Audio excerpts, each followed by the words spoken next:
power. We go to the 5th inning, and Jim Andrzejczyk, the DH, leads it off. Yeah, Jimmy was the recipient of a freak accident early part of the year. Jimmy got hit in the batting cage and suffered a broken nose in several places and had to wear a mask and handle the DH duties. And just recently, in the last week and a half, he's taken that mask off the front side of his helmet. That's a little note passed on to us by Jennifer, our acting SID today from Florida Southern College.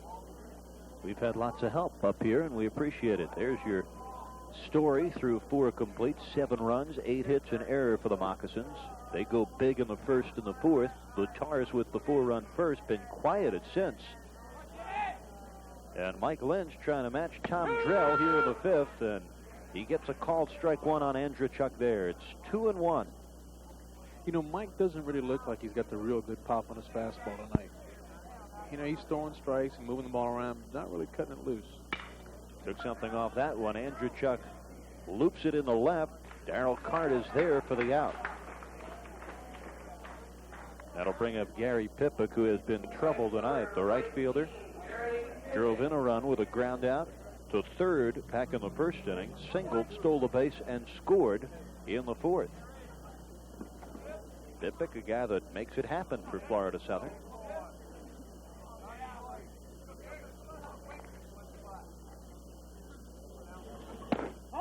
And Mike Lynch misses there. Pippick is a senior. He's from Pennsylvania. We talked about him earlier. 6 foot, 195-pounder. Hammers that one a long way to right field. Back goes the right fielder, Pijanowski. He cannot make the catch. Ball stays in the park. And stopping at second with a stand-up double is Pippick, and he really ripped the shot about 340 feet away to right field. I think Pijanowski may have shaken himself up a little bit. He hit the wall pretty hard. You know, Lynch just gives him the good fastball down and away, and Pippick does a great job. Really drove the ball well to the right side. As you see Pijanowski going back, ball hits the doctor sign, and the way he hit that wall, he almost needs to take that phone number down and call the doctor. That is the 9th base hit tonight for Florida Southern. And it is their 3rd double. Haynes doubled in the 3rd. Allen doubled in the 4th, and Pippick here in the 5th. So the 2 base hits running wild for Florida Southern as we look at Greg Neesmith with a man out and a man on here in the 5th. Lynch fakes Pippick back to second. Neesmith's a junior from Pensacola, Florida, went to Pensacola Junior College. Played for Buddy Kisner, good friend of mine up there in Pensacola. Lynch took something off that breaking pitch. It's 0-1. I think Greg has a minor claim to fame. He played at Escambia High School and played football with Florida's standout running back Emmitt Smith.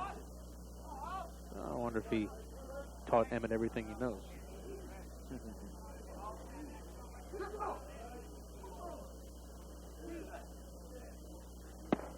Nice pitch, 0-2. Of course, there's another running back named Smith making some news down in South Florida. #1 pick of the Dolphins, Sammy Smith. Sammy's quite an athlete. I think the Dolphins will be able to sign Sammy. I got a feeling they're going to have some trouble signing Lewis Oliver. Nice draft on paper, too. Local products. I want to play their pro football for Don Shula and company. Strike 3 looking. Greg Neesmith just frozen by the Mike Lynch pitch. That's strikeout number 2, and both of his strikeouts have been called 3rd strikes. Well, Lynch does a real good job of setting him up. The last pitch, he gives him an off-speed breaking ball, and here he just paints the black on the outside with a good fastball. Neesmith just looked at it all the way, and as they say down in the Bayou country, that's a Louisiana fastball. Bayou. Yeah, Tony Manners, the home plate umpire, kind of got into that one, punching out the hitter. This will bring up Jeff Fortune, the catcher, who is batting in the number 8 slot. He comes up with a runner at second. That's Gary Pippick, and 2 out here in the top of the 5th. Florida Southern out in front, 7-4, thanks to their 4 runs in the 4th inning. Because their 3-0 lead in the 1st erased in the last of the 1st. This is Rock'em Sock'em baseball right from the get-go tonight. Off-speed breaking pitch inside the Fortune. It's 1-0. Wish you were talking about aluminum bats here in the college level, and Well, you watch the Major League game, it just doesn't sound right when you hear that ping, but is it an economic move really to go to the aluminum bats? Basically, that's what it is. It's the economy of it. They did a survey, and it would cost a college baseball program anywhere from $12,000 to $20,000 more a year just in bats alone. And you consider the budget cuts that are going on in baseball now, like for instance the other day, Oral Roberts University leaving the NCAA and going to NAIA. You add an extra $10,000 or $12,000 to a baseball budget, and it's a lot of money for some places. Yeah, especially you look at two schools like this, Division II teams that don't have a football program to carry some of the non-revenue sports, and it really puts you in a crunch. It sure does. You know, these guys, it's a credit to the coach of the small colleges. The type of programs that they have, the things that they have, is because they themselves put the time into it and work so hard. You know, it's funny, I didn't realize how much they actually did until I got into the pro ranks and found out how much easier it is as far as amount of responsibility that you have in the pro ranks, because you're given one specific area and you work on that. In the collegiate level, you know, it's like the sports writers in Tampa, Kid Ray Perkins, about wearing so many hats. You got to do the same thing here. You're chief cook, bottle washer, uniform washer, fundraiser, recruiter. You do it all.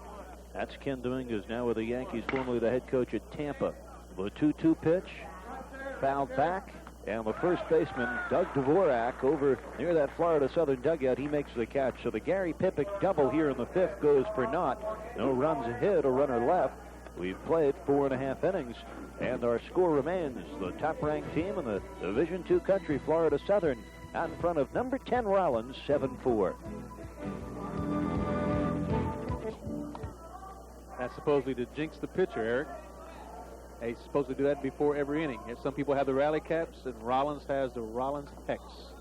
Roger McDowell, wherever you are, you'd be proud of these guys. Of course, the New York Met pitcher, a real artist of dugout fun. But it'll take some hex to get Tom Drell off the roll right now, the sophomore right-hander for Florida Southern. He's set down the last 7 and has a 7-4 lead against Rollins as we start at the bottom of the 5th with the number 9 hitter, catcher Dan Garrison. And the valedictorian to the hole. Good glove by Zimmerman, and a big league play by the shortstop to get the first out of the inning. And after a shaky start, Zimmerman has acquitted himself quite well. As we said earlier, Zimmy's probably having some problems getting himself geared in because his dad's very sick in the hospital. But he, since those first years, has done really well. Sets up nice in the backhand play. Pivots, those off the strong right side. Strong throw to Allen, nice stretch. Made it look routine. Well, that'll bring up Larry Pijanowski, the leadoff man, who has singled twice, scored in the first, had a bunt single in the second. That was a piece of art, just rolled it down the line at third. And right now, the third baseman, Neesmith, playing a little in on the grass. And Drell comes over for strike 1. You know, Drell's retired, Ken, 8 straight, and 6 of the 8 have hit ground balls. Well, that's Drell's game. When Drell's got the ball down in the strike zone, like Coach Anderson was saying, his fastball has a lot of life to it, really moves well, especially when he's down in the strike zone. And that's where Drell has to be effective. If he's down there, he can be anybody in the country. Well, Drell's got it going the way he likes right now. 1 out, nobody on. And an 0-2 count to the right fielder, Larry Pijanowski. Pijanowski, in this particular series, which is now 2 games old, he is 5 for 6 against Florida Southern pitching. No small chore. You know, I'll tell you, Southern has a great pitching staff, and I'm going to tell you, Eric, of course, being from Tampa U, being an ex-coach, I'm a little prejudiced, and I'd like to see Tampa U win it, but, you know, Southern's got an outstanding pitching staff. Pijanowski loops that one into right field. Pippick made the diving attempt, but no, they say he trapped it. Jack Kenworthy, the base umpire, had a good look at it. A good fake by Pippick. He charged it well, but Pijanowski on with his 3rd hit of the night.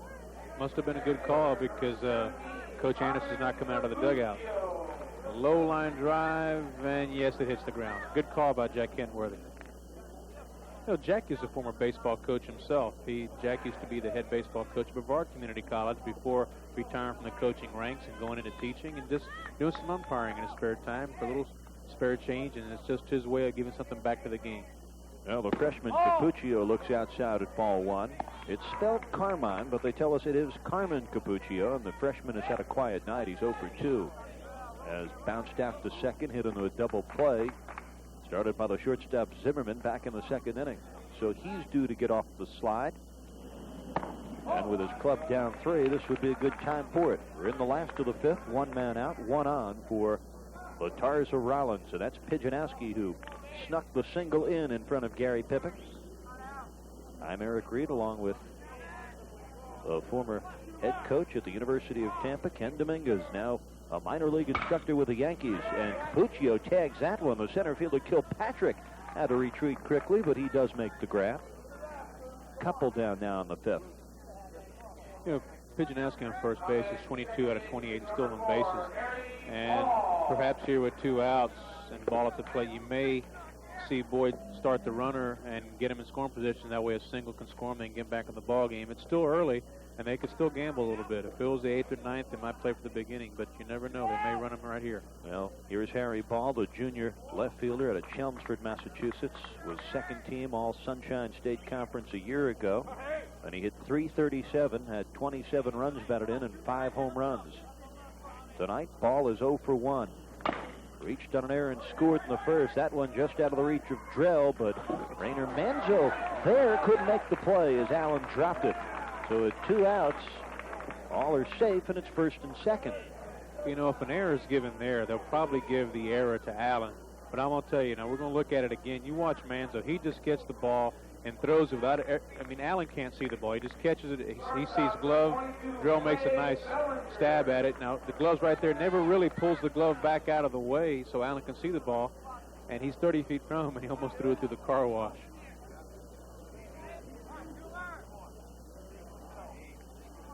Runners at first and second for Clay Bellinger, who is 1 for 2 tonight. Singled and scored back in the first. And rips a shot into the gap in left center. This will bring in a couple of runs. Pijanowski around the score. Here comes Harry Ball, touches third and is heading home. And the stand-up double for a standout shortstop by the name of Clay Bellinger. And Ken, we've got a 7-6 game. Rollins once again battling back. Well, they know this is a must-win for them. You know, in a situation like that, runners on first and second, their money man Bellinger at the plate. That's the situation he wants to be in. He gets a drill slider and just turns on it, pulls it in the left center field gap. Hard hit ball. That's one of the reasons why Bellinger is so highly touted by so many professional people. And makes that play from Rainer Manzo to Chris Allen even more crucial. Would have been the 3rd out of this inning. Instead, Bellinger makes the most of second life with that rope in the left center, driving in 2. Again, going back to that play that Manzo made, you know, as a second baseman, a slow roller, you've got, when you catch the ball, you got to pull the glove back out of the way and show the first baseman the ball and just give him a flip.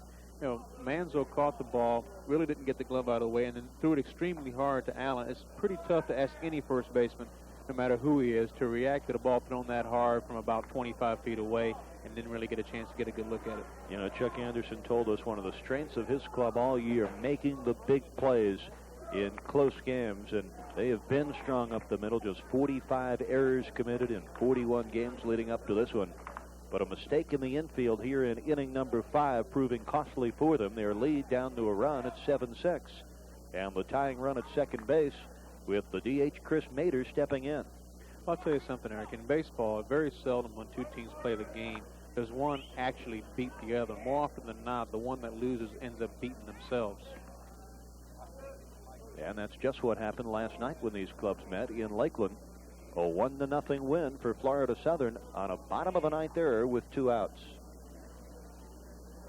Mistakes will haunt you no matter what kind of game you're playing. That's so true, and Coach Coffey says that's the one thing we haven't been, speaking about his Rollins club. Our execution, our consistency hasn't been there some nights. Still, though, it's going to be their first winning season in the last 3. And a year they can be proud of at Rollins, but you're always looking for something extra, a little bit more if you're coaching. Mader looks low at that one. It's 1-1. You know, you want to have that chance, as someone once said, to go for the hardware, to get a chance to go, you know, for the trophy.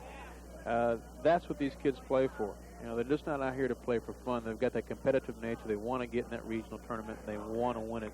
They want to have that little plaque on the wall that says they were regional contestants. You know, Rollins playing like they want to be in the NCAA Division II field for the first time since 1983.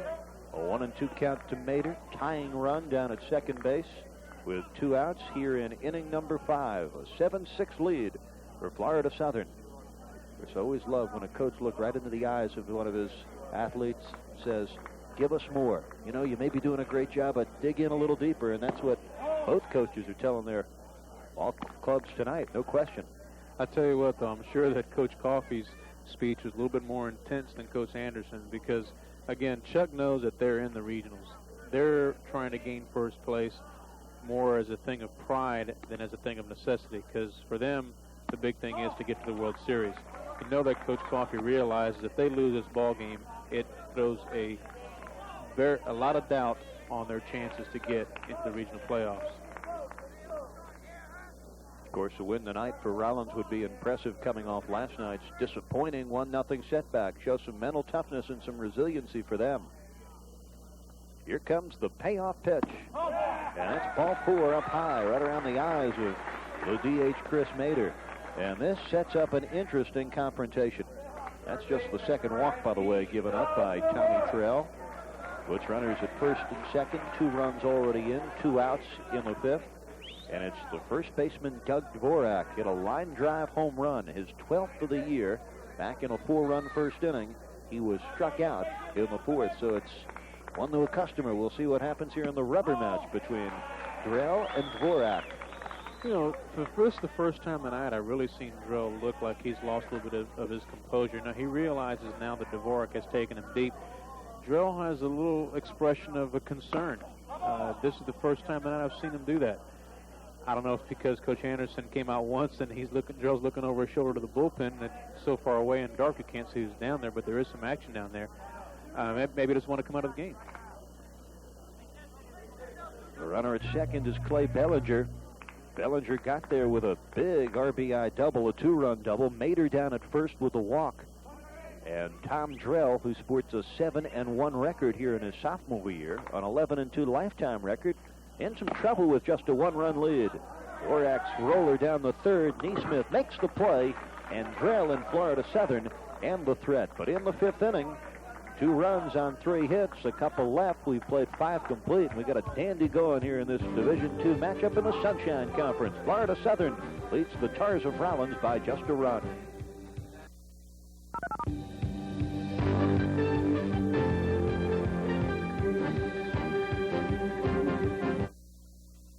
Osteoarthritis. Rollins Tars come back with a vengeance in the 5th. They scored 2 runs on a couple of hits. A costly error. They leave 2 men on base.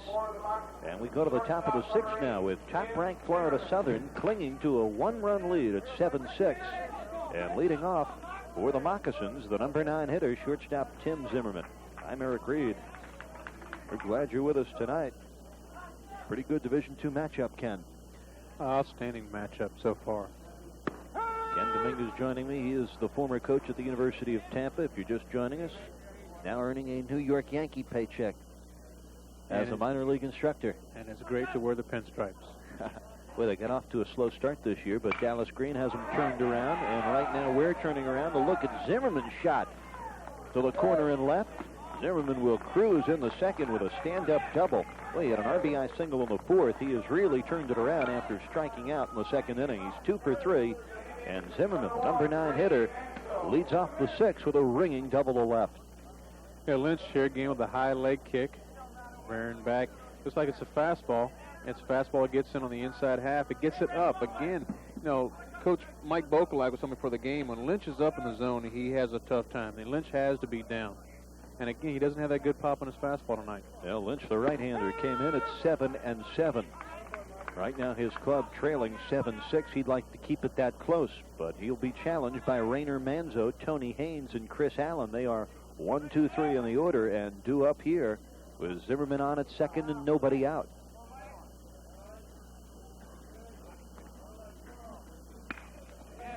Manzo squares to bunt. That's going to be a tough play. They throw it over to Harry Ball, and he beats it out. There, Rainer Manzo, who got on base in the 1st inning with a bunt single, does it again to put runners at the corners and nobody out. Rainer Manzo, little road runner, getting it done for the Moccasins of Florida Southern. But he's a great table setter. Slides at the bat, and I don't think this is intent to be a sacrifice. He was bunting for a base hit. Gets a great push bunt. Puts an area where everybody converges. Pitcher can't get there. Ball gets there late. Super job by Manzo. Great little table setter. Well, Dvorak made the only play he could. driving up the line, looking to flip it to the second baseman covering, but Manzo had the wheels to beat it out. And that is going to be it, apparently, for Mike Lynch. So the ball gets taken away from Lynch with nobody out here in the 6th inning. So Lynch goes 5 innings. We'll get his line for you and relay it to you.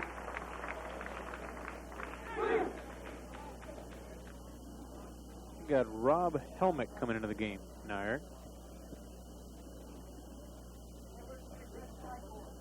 Helmick, a guy that has not pitched this that much this year. He's had arm trouble, but Coach Coffey told us if he needed help in the middle innings, Helmick would be the guy he went to. He's a senior right-hander, 5'11", 180 pounds, from, I guess it's pronounced Massillon, Ohio. Massillon. Massillon, okay. I was pronouncing like the butterfly, papillon, French style. Got a 2-1 record with a 4.35 earned run average. There's a look at the numbers for Helmick. Struck out 24, walked 13. He's worked 39-plus innings, was allowed 40 hits. So Helmick comes on for Lynch, and a tough spot for Helmick.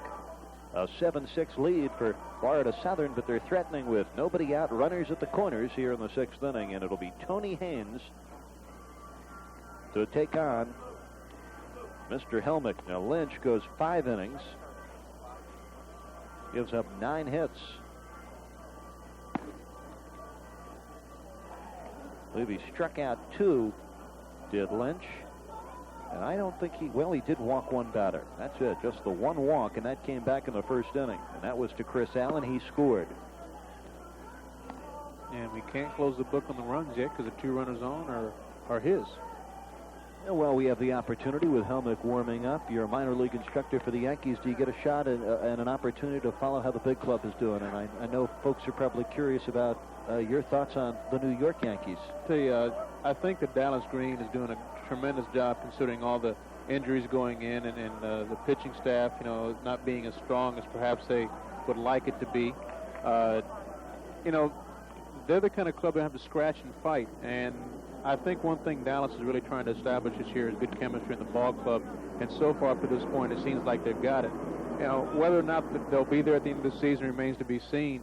But I tell you what, I think the type of manager Dallas is and the type of guys that he's trying to add, the type of attitude he's trying to foster with the guys, they'll battle to the end. And I know that's the one thing that Mr. Steinbrenner wants. And he wants a winner, but, if you can't win, he wants you to give it your best and try hard and scrap all the way down to the last game of the season.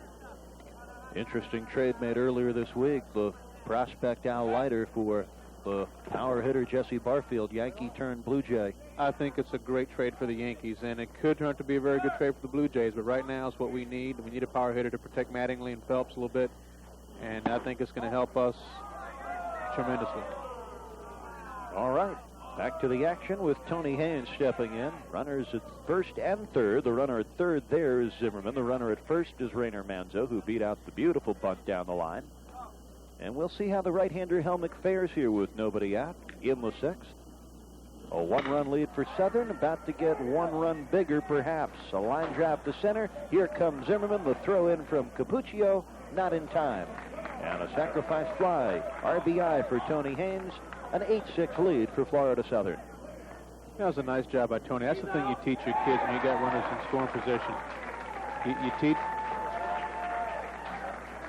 They just appealed the play to third base, and I think they called Zimmerman out. They sure did. They appealed it, and they called him out. Well, they said he left too early. They have not taken the run off the board, but you look at Jack Kenworthy. He made the call over at third base. Interesting. I didn't get a chance to see it. I'm not really sure if he was leaving early or not, if he did leave early. Here's Chris Allen, the first baseman who doubled in a couple of runs in the 4th. He's 1 for 2 tonight, walked and scored in the 1st. So they do take the run away, so instead of a sacrifice fly RBI, just a simple fly out to center field for Haynes. And the runner erased Zimmerman at third base, so there are quickly 2 outs. That is a big break for Rollins, down by just a run. Big break for Rollins, and for those of you that might be scoring it at home, that officially goes 1-5 as a put out. 1 gets an assist, 5 gets the put out. If you were scoring this one at home, we're darn proud of you. That's right. I tell you what, down in Lakeland, there might be a few of them scoring it because they've got some very avid moccasin baseball fans just a little ways down the road. Well, 7 national championships will do that to you. It sure will. They got some spoiled fans. I tell you what, they got some good lungs, too. The 4 years I was at Tampa, I heard everything from them. The 2-0 pitch outside and in the dirt, 3-0 to the big fella, Chris Allen, the first baseman for Florida Southern. Of course, that's part of the charm of going to the ballpark, watching baseball. And putting up with the abuse. I was talking about keeping the scorecard. Well, when you're talking about Tampa and Southern, you always get some abuse. Here's the 3-0. And that one is in there for called strike one. Tony Manners getting to use his vocal cords a bit. He's got some strong ones. I can hear him all the way up here. And we're a little ways from home plate. Let's put it this way. If that was a pool down there, I couldn't jump from here and make it. You know, the Spartan-Moccasin rivalry is a very big one. And a lot of people think it's a hate or rivalry. I think when they're playing against each other, they hate each other. But usually, after the game's over, they respect each other and spend a lot of time talking. Rainer Manzo slides in safely. Didn't have to. Running on the pitch, but it was ball 4. So with 2 outs, there are runners at first and second for Florida Southern. Manzo down the second. Chris Allen works the walk. Second time he has walked tonight. It is the first walk given by Helmick. And there are runners at first and second with 2 men out. A 7-6 lead for Florida Southern. This is action in the top of the 6th. Rob Helmick on for Mike Lynch. Pitch 5. One's very good. The first and the 5th. Not quite as sharp. Nice job by Garrison in blocking that ball. He did exactly how our catching instructor Mark Hill would teach. He kicked his legs back, dropped his glove down between his legs, and squared his shoulders up, kept the ball, smothered it right in front of him. Jeff Kilpatrick, the RBI single back in the first. He scored later in the inning. And here he's got a chance to wreak some more havoc. An interesting stat on Jeff, being a hitter in the number 4 spot and a guy that usually, those guys usually all or none type hitters. He's only got 22 strikeouts and 163 at bats, so he has a high ratio for contact. Kilpatrick, a junior from the Maryland area. Here comes the 2-0 pitch. That missed outside, and Helmick in a little bit of a jam here with 2 outs, 2 on, and a 3-0 count to a guy that can rock it a little bit in Kilpatrick. Very comfortable night here in Winter Park. We're at Alphonse Stadium. Small crowd looking on. Very important ball game, though, for the Rollins Tars. They needed to stay in contention for the Division II NCAA playoffs. They're trying to hold 3rd place in the Sunshine Conference. Meanwhile, Florida Southern and Tampa running neck and neck for league honors. There is action. Dave Flynn in that Rollins bullpen. Yeah, I'm sure that Boyd won't stay with Helmick too long if he's not able to get out of this jam here. Big pitch here. It's the 3-1. And that one gets away from the catcher, Garrison. It is ball 4. The runners all advance, and the bases are now loaded with 2 men out. Florida Southern's lead just 1. Could get larger in a hurry if Jim Andrzejczuk has anything to say about it, and the DH will step in. Tell you, if that ball had kicked away from Garrison any farther than it had, I wouldn't have been surprised to see Anderson send the base runner Mance all the way around.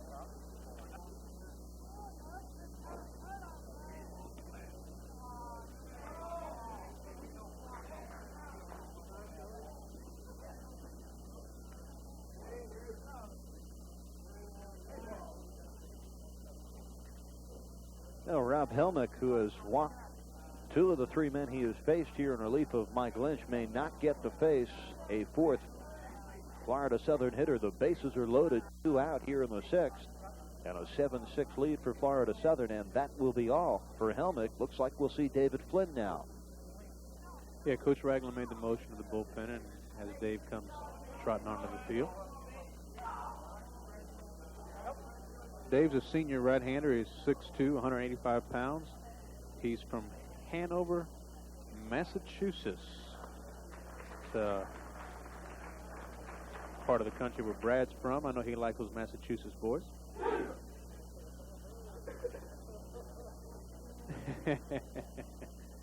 Well, Helmick goes a third of an inning. He's responsible for both Allen and Kilpatrick, the runners at first and second. You look at David Flynn, rangy right-hander with the 4-2 record, has come off for 6 saves. Very respectable 2.40 earned run average. And this is what it's all about, being a reliever, thrown right into the fire. 28 hits in 29.3 innings, 8 earned runs, 7 walks, 23 strikeouts. A good ratio there for Flynn.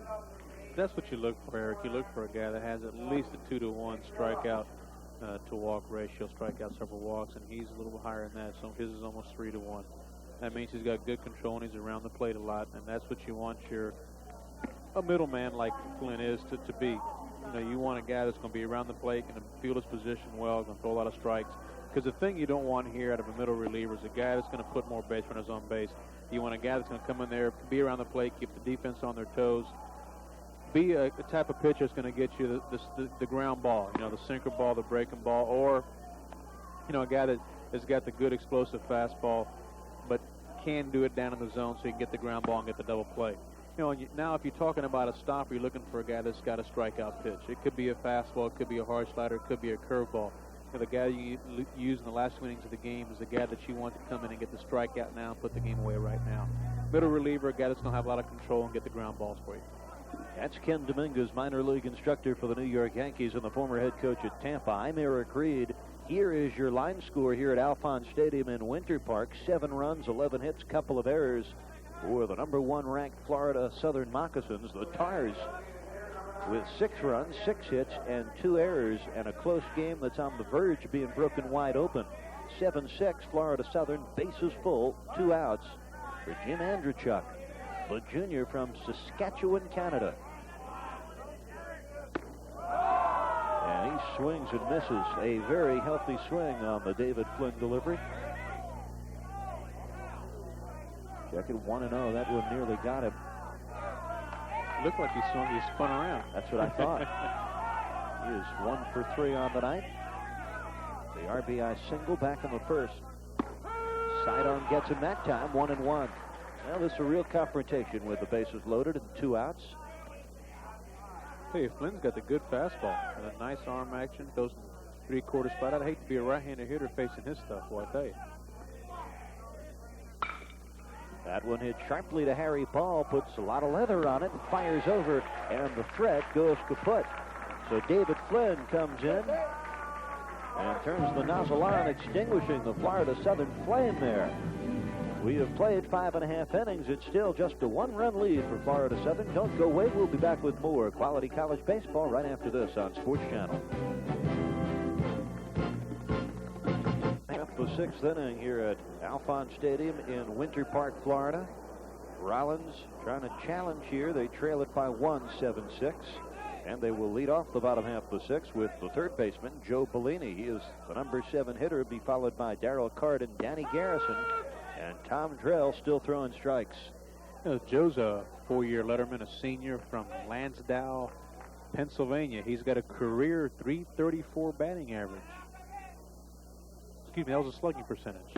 Career .244 batting average. So he falls behind 0-2 to Drell. Drell has allowed just 2 hits through the last 3 innings, after giving up 4 runs on 3 hits in the first. And here's the 0-2. That's fouled back into the screen. Apparently, Coach Anderson has made the decision to stick with Drell for a little while longer because he has no one down in the bullpen. But I'm sure that if Drell gets in trouble, you'll see Mike Pogue, who was up earlier, up and throwing again. Well, Chuck Anderson, coach at Florida Southern, said, frankly, if you don't win the Division II National Championship at Florida Southern, it's not considered a good year. Well, you know, Chuck has a lot of pride, and the tradition has been established there for being national champions, and they're used to going to the World Series year in and year out. So, you know, for a program such as theirs, if they don't get there, you know, it isn't a good year for them. The 1-2 chop foul. Chris Allen handles in foul territory. But, of course, that's in their eyes only. There's Chuck Anderson. This man, really, 30 years with Florida Southern as a player, assistant, and head coach, closing in on his 1,000th victory at Florida Southern uniform, and that is phenomenal. That sure is. You know, he's been involved and won 1,000 victories. Now, that's not as a head coach, but as a coach, period. He's got approximately, I think, I don't have his record in front of me, but I think it's 254, 266 wins as the head coach at Southern. And it's an extremely high winning percentage, and I'll look it up and get it to you in a minute. The 2-2 fouled back, third base side. Neesmith makes a run, goes to the fence, but can't get through the fence. So it stays at 2-2. 255 wins, 72 losses as a head coach with a 780 winning percentage, and that ranks him #1 against active Division II coaches. Of course, he was the head coach. Most people forget this. Was an interim head coach in 1967. And when the athletic director, Mr. Smeltsley, left, applied for the job, went to Joe Arnold, who came from Miami-Dade North, and now is the head coach at the University of Florida. And there's a swinging strike 3 as Bellini goes down to start the bottom of the 6th. That's the 3rd strikeout registered by Tom Drell. Good way to start the 6th inning. Drell gets a good running fastball here. The ball just tails down and away from Bellini, and Bellini really had no chance. Darrell Card, the left fielder, will step in, struck out and bounced out 0 for 2. Drell's first pitch, he squares to bunt. Drell quickly off the mound makes a nice play of it. And just that quickly, 2 up and 2 down here in the Rollins 6th. Yeah, that's the thing back at camp right there. We would call that a wasted at bat. If you're going to drag him on a ball for a base hit, you got to make sure that you get it down the lines. If it's not fair for a base hit, it's got to be foul. If you get it too close to the middle of the field, it's a wasted at bat. Any pitcher that with any kind of athletic ability is going to make that play very easily. 2 outs, bottom of the 6th inning. Rollins trails Florida Southern 7-6. And this is the catcher, Danny Garrison, hits in the number 9 spot. He's 0 for 2 and misses there. Here's the irony. Talking about Chuck Anderson taking over as the head coach. He's in his 6th year. Had to have a master's, had to teach on campus to be a head coach at Florida Southern as Garrison rips that one to the shortstop Zimmerman, fires over for the 3rd out. We will continue our story in the 7th inning because the 6th went by rather quickly for Rollins. 3 up and 3 down, 6 complete. It's Florida Southern leading the Rollins Tars by the slimmest of margins. 7-6 ball game. We hope you'll stay with us.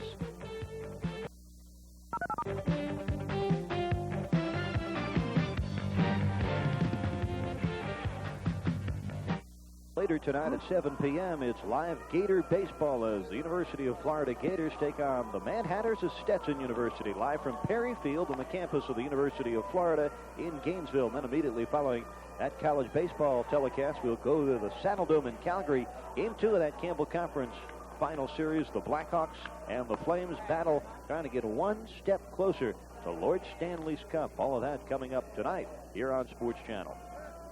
With Ken Dominguez, Eric Reed, glad you're with us. We go to the top of the 7th inning with Florida Southern leading the Tars of Rollins by a run, 7-6. You're looking at David Flynn, 3rd pitcher tonight for Rollins. Mike Lynch, the starter, went 5 innings, gave up 5 earned runs, allowed 11 hits, struck out 2 and walked 1. Helmick lasted just an inning and a third, just a third of an inning, excuse me.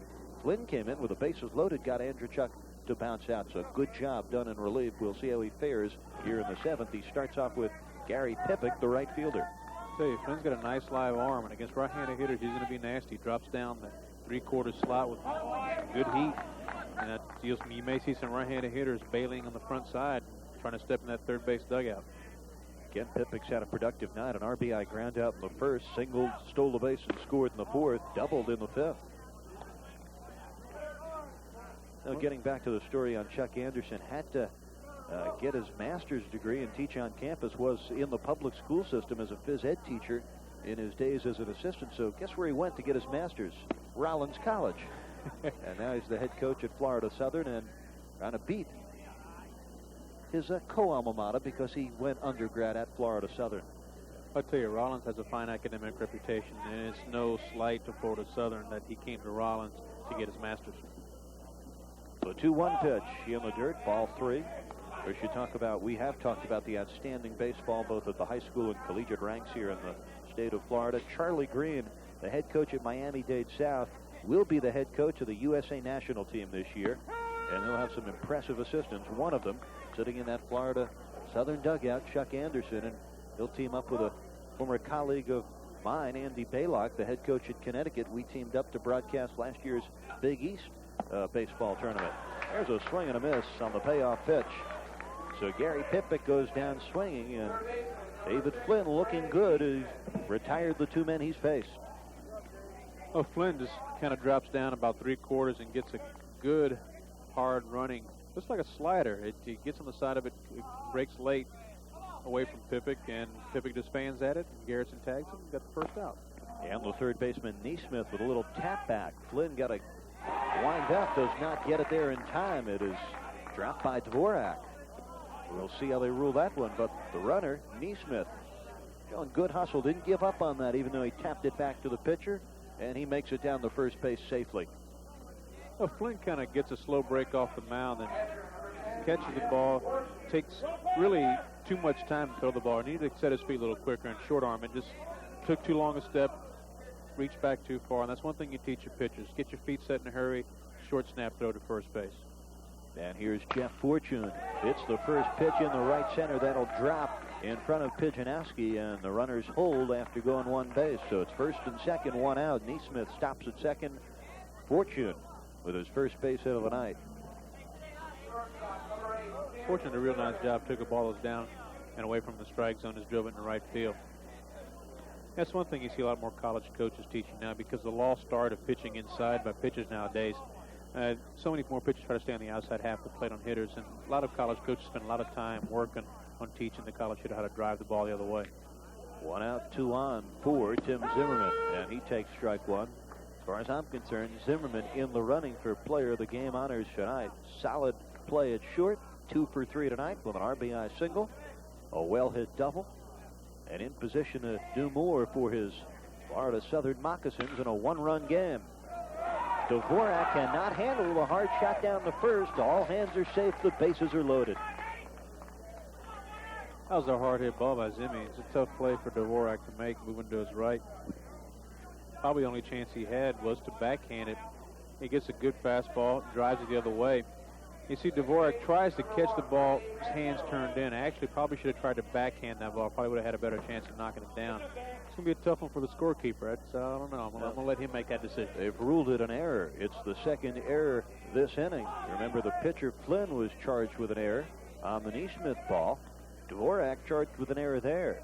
1 out, bases full in a 7-6 game. Florida Southern looking to turn a 1-run lead into plenty more. And Rainer Manzo, little general, 2 for 4 tonight. A bunt single. Actually, he reached base twice, bunting the baseball. We'll see what he does here with Moccasins on every base. 1-1 the count. You know, Manzo's approach here is a little bit different now. Usually his role is to get on base, bunting, trying to hit the little line drives through the holes, get on base for the big guys. Now he's taking a little bigger swing, trying to drive the ball into the outfield, score a run here. Now he's becoming an RBI guy. Swinging from the heels a little bit more. Well, that one took a wicked hop. Ball goes to short. Bellinger to first. Big double play. Harry Ball making the best of a bad hop, and Clay Bellinger finishes off a crucial double play. Yeah, we'll let you watch it as we go to break, but this one leaves the bases full. And as we go to the bottom half of the 7th inning, enjoy your stretch as we enjoy a 1-run baseball game here in Division II at Alphonse Stadium.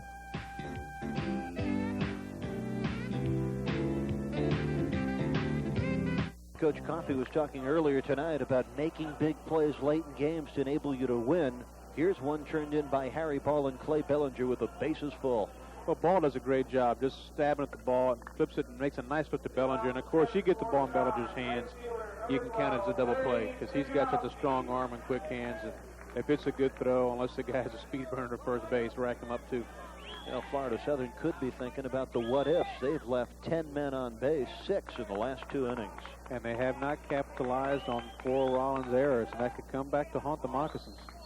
And here's Larry Pijanowski after a quick 1-2-3 inning against Tom Drell in the 6th. Pijanowski, the leadoff man, will try to get it going here in the bottom of the 7th. He is 3 for 3 tonight.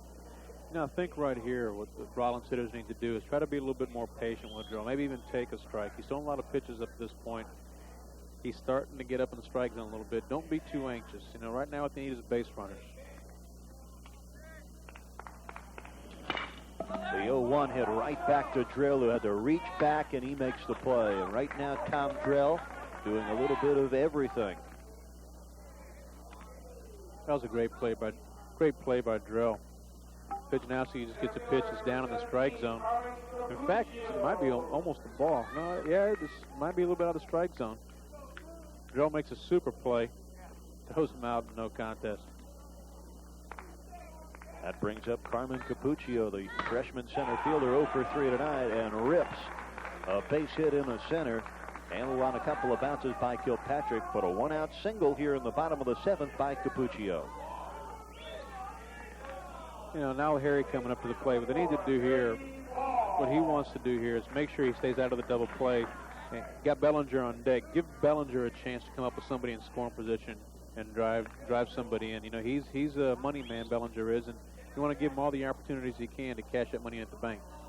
That was the 7th base hit of the night against Tom Drell, and Chuck Anderson coming out for a talk with his sophomore right-hander. There is action taking place, as there has been the last couple of frames in that Florida Southern bullpen. Both a right-hander and a left-hander, I think, are up and throwing. Left-hander looks like it might be Rusty Clenny. It's hard to tell from this distance. I left my binoculars at home.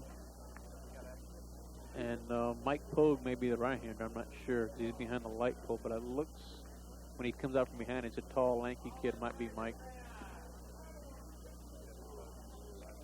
Pogue is a right-hander. I believe it's Clenny is the left-hander. Well, there will be a pitching change. Yes, it is Clenny, Rusty Clenny.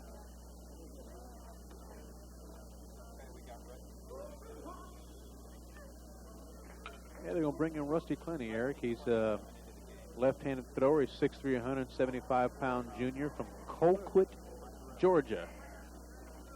He's made 10 appearances this year. He's started 7 games. This looks like it's going to be his first appearance, no, his fourth appearance as a reliever. Started 7 games. Got a 3-1 record, 3.47 earned run average, 46.2 innings pitched. He has struck out 31 and walked 15. Pretty good ratio there. So Tom Drell leaves. He lasts 6 1/3 innings and does not get a chance to finish up what would have been complete game number 5. He goes 6 1/3, gives up 7 hits, strikes out 3, walks 2. The runner at first, Carmen Capuccio, is his responsibility, and Rusty Clenny will come on. We take a look at his numbers. 3 up, 1 down, the ERA of 3.47. And as Ken Dominguez was telling you about, go to the bottom line. 31 strikeouts, twice as many as he has put on base via the walk, and that's what you're looking for. You know right now that Drell's in the dugout, and he's probably putting on the jacket, perhaps a little bit upset with himself for not having the type of outing he'd like to have.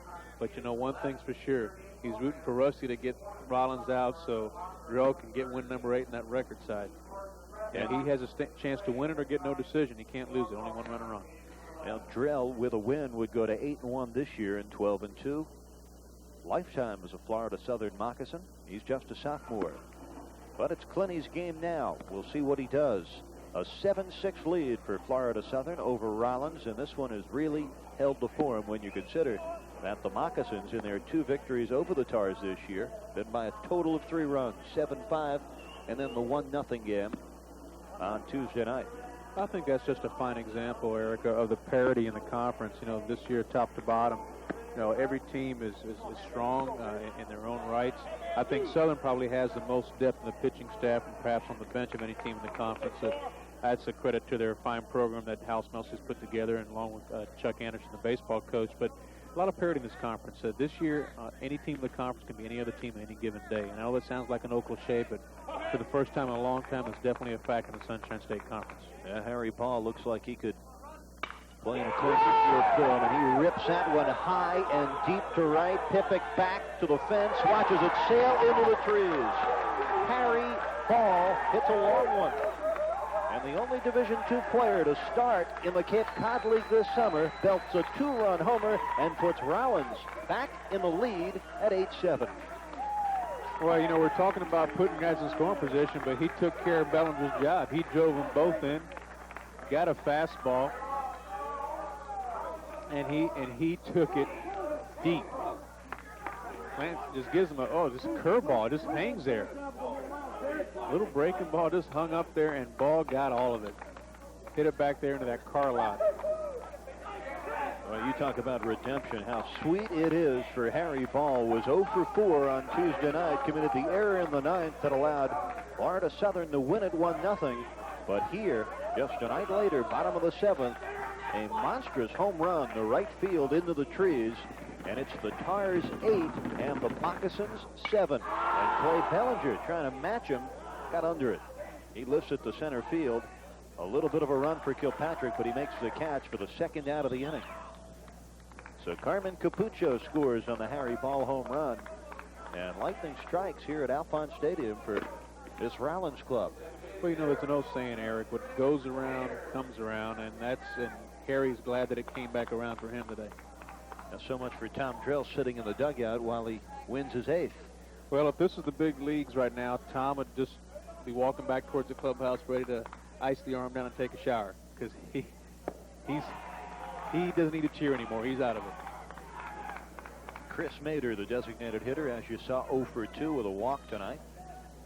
An 8-7 lead for Rollins. Boy, 15 runs on the board after just 1 run between these two clubs in game 1 of this series Tuesday night. So what a difference an evening makes.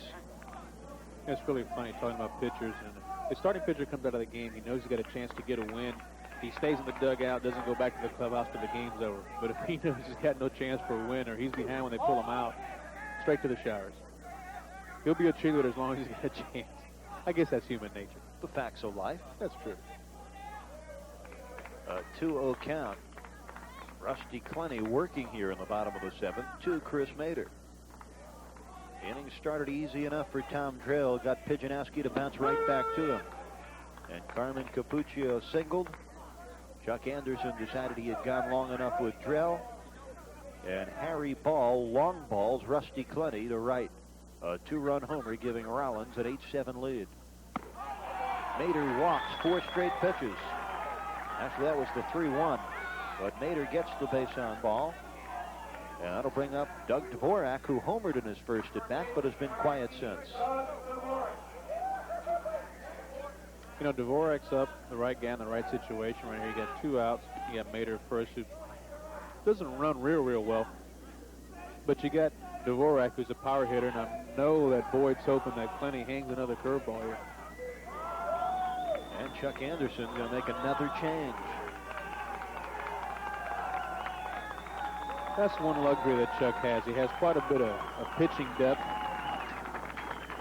And he has the type of bullpen that he can go to continuously. I think Chuck has 10 or 12 pitchers on the staff. Let me count them up here.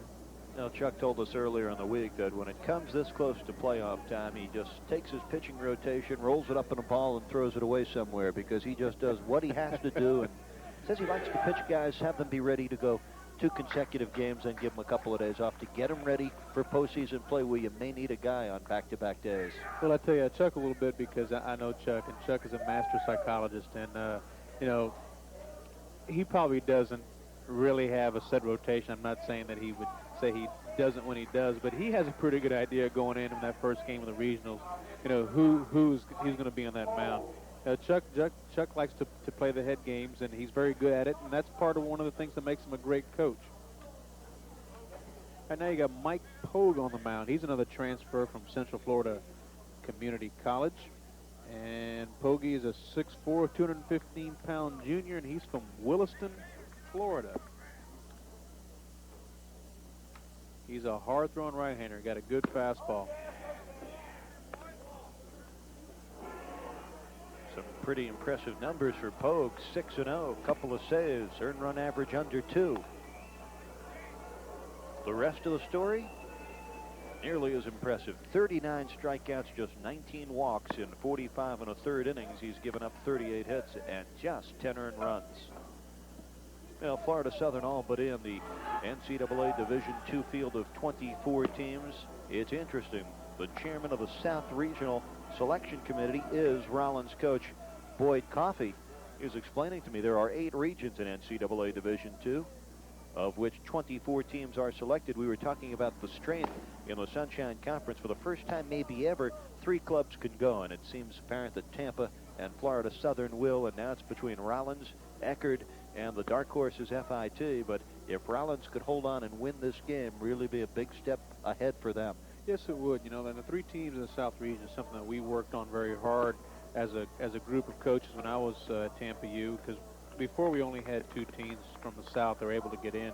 And perennially, we'd have 4 or 5 teams ranked in the top 30 and 3 or 4 in the top 20. And there were teams getting into other regions that, in our opinion, didn't deserve to be there over some of the teams that we had in the South. So we fought hard, and thanks to the hard work of Hal Smelson and some other guys, we were able to get 3 teams in the South region. So now it gives a 3rd team a very worthy opportunity of being in the South Regional playoffs and taking a chance again to the College World Series. Leading 8-7, Rollins has a man on first and 2 out. Dvorak flashes a base hit in the left field.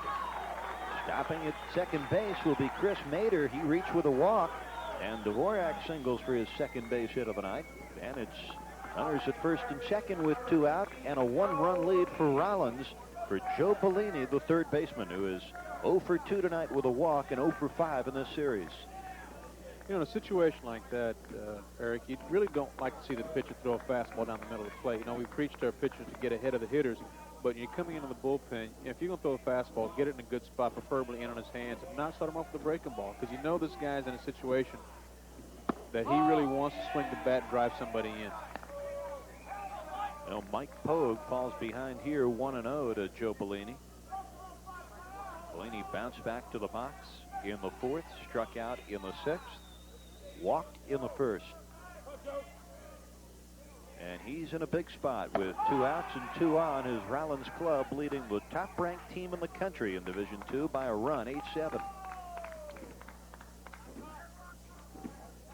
Poe's got 2 left-handers. Left-hander Bellini now. On deck is Card, a left-hander, so he's really can't pitch around Bellini to get to Card. Both lefties. Card on deck is 0 for 3. Here's the kick and the delivery. It's away for ball 2. Actually, ball 3. So 3-0 the count with 2 outs and 2 on. Mader down at second. Doug Dvorak, where he usually is. He's the first baseman. He's down at first, playing some offense this time. He's at home down there. Well, we'll see what Pogue does on the 3-0. He comes right down the middle. You know, usually in most college level games that you'll see a guy taking 3-0, but in pro ball sometimes you won't see that hitter taking 3-0 count, especially a situation like this with 2 outs, because they feel that the hitter's got enough experience to know his zone and know what pitch to go after. Well, he lost him on the 3-1, so the bases are now loaded. And a big, big opportunity for Rollins. They lead Florida Southern by 1. We're in the last of the 7th. 2 men are down, and the bases are loaded for the light-hitting left fielder, Darryl Card, who is 0 for 3 tonight, came in batting at .213. So I guess right here for Darryl, the cards are on the table. Hey, I like that, Cap.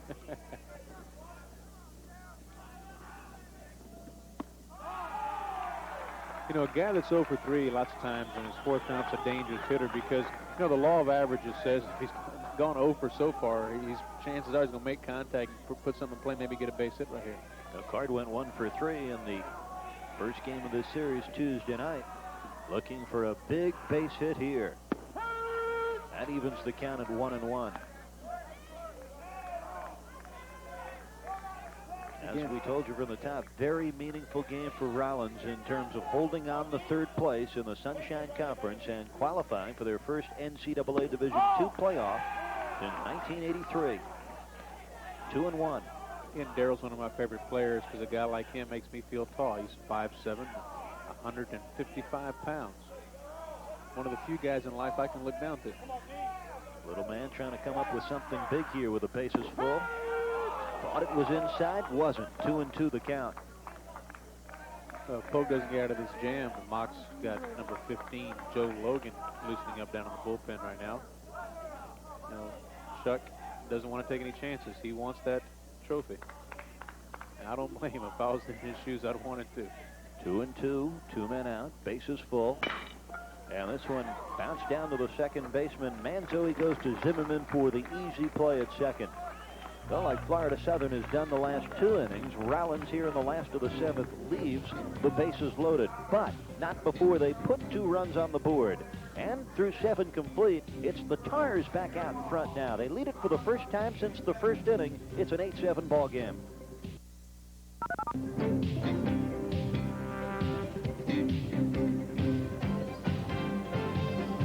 3 of that exciting Wales Conference Finals in its entirety from the Spectrum in the brotherly love city of Philadelphia. We hope you'll be with us when the Montreal Canadiens skate against the Philadelphia Flyers as the quest for Lord Stanley's Cup continues right here on Sports Channel. And this exciting Division II matchup here at Alphon Stadium in Winter Park, Florida rolls on. We go to the top of the 8th. Eric Reed with Ken Dominguez, and quite a ball game to bring us through the night. An 8-7 lead now for Rollins. And it's Southern that's got to bounce back. Well, this is the kind of game we expected coming in. We knew that Southern wants to win that conference championship, and it's important for them to win this game if they want to have a chance to win it without getting any help from Eckerd College beating Tampa U. And, of course, Rollins wants dearly to get in the regionals. This is Tony Haynes facing David Flynn to start the 8th. That's outside for ball 1. Each club has gone to 3 pitchers. Flynn, the third, to have worked for Rollins in relief of Lynch and Helmick. And Flynn has been nasty tough coming inside with the sidearm, but he falls behind here 2-zip. Tony Haynes, the left fielder, doubled back in the 3rd. Boy, he had that, what would have been a big sacrifice fly RBI in the 6th inning, but the runner leaving 3rd base was ruled to have left early in Tim Zimmerman, and that was a big run taken away. That could be an extremely big run as we approach the end of this ball game, because right now Rollins leads by 1, and if that run had scored, it'd be a tie ball game. But as the saying goes, it fits and butts for candy and nuts. How's the rest of it go, Eric? I forgot. I don't know. I think you've said enough. Well, 2-2 count to Tony Haynes. David Flynn standing awfully tall on the hill right now with a 1-run lead and plenty of juice. That one's fouled back, out of play, down the left field side. Hey, the key for Flynn right here, you know, especially with a guy like Hayes, is to challenge him and don't want any free passes. You know, make the good pitch, make him hit the ball, use your defense. A couple of big long balls tonight for Rollins. Dvorak's 12th home run in the 1st, and the 2-run shot by Harry Ball, his 9th of the year, just an inning ago. And that one is hit hard off Dvorak, the first baseman. He can't handle it, and Tony Haynes reaches to lead off the 8th inning. Well, Flynn tried to use his defense. Flynn tries to use his defense here, and old Rusty just doesn't come through for him. And I say Rusty because that's his nickname, Rusty Dvorak. Bounces right off his chest. Just can't make the play. Just in between hop. Caught himself backing up on the ball. They have not flashed the official ruling. So there's strike 1 to Chris Allen. That's a tough play to make because the first baseman has to make an instant decision. Either come get it and get that high hop or back up. And if you back up, you got to back up quick and not get the in-betweener. Allen falls behind 0-2. I tell you what, Allen walked twice tonight, has scored once. His big 2-run double came in the 4-run 4th inning. Well, Flynn right here is showing no fear of Chris Allen whatsoever. He's going right after him. That's what a good relief pitcher does. Here it is, hit it. If you do, I'll tip my cap. Nice pitch, got him looking. Boy, that was masterful work from the mound by David Flynn. Made a statue out of the good hitting Chris Allen. I love to see a reliever do this. Gets a nice little 3/4 arm slider, catches Chris Allen. Look, I love a reliever that comes in, faces the big hitter, and just bows his neck and goes after. Says, here it is, big boy. Hey, you who you are, I who I am. If you can hit it, fine. If not, see you. Second strikeout recorded by David Flynn. He will now turn his attention to Jeff Kilpatrick. 1 out, runner at first. That's Tony Haynes. We're in the top of the 8th. Florida Southern batting and trailing by a run, 8-7. Again, they check the runner back to first. That's Tony Haynes, reached on the error by Dvorak. That's 5 errors now committed by Rollins. Runner goes. Ball's a strike. Throw down is in time, and they get him. Harry Ball with a nice-looking tag after Garrison got a late jump, but really threw a one-bounce P. It's a nice throw by Garrison. Really, I mean, it's not a perfect strike, but he gets out in a hurry and gets a good, clean hop, and Ball does a great job of getting the tag down quickly, and yes, he is out. Yeah, good call by Jack Kenworthy. Good call by our producer Brad Hurd with the camera coverage there. That was a nice look at it. There's a base hit. Jeff Kilpatrick singling past the shortstop Bellinger, who made a lunge for it. Looked like Bellinger got caught leaning to his left a little bit. May have been expecting a fastball. May have got crossed up on the signs. Looked like he was taking a little jab step to his left. Usually shortstops do that. You know, they'll see the signs from the catcher. They see a fastball sign. They may lean a little bit towards their left. And if they see a breaking ball sign, they lean towards the pull side. So a two-out single here in the 8th inning. And the tying run on base in the form of Jeff Kilpatrick for the designated hitter, Jim Andrzejchuk. Andrzejchuk, the hero on Tuesday night, with his game-winning single in the last of the ninth with 2 men down. Tonight, 1 for 3.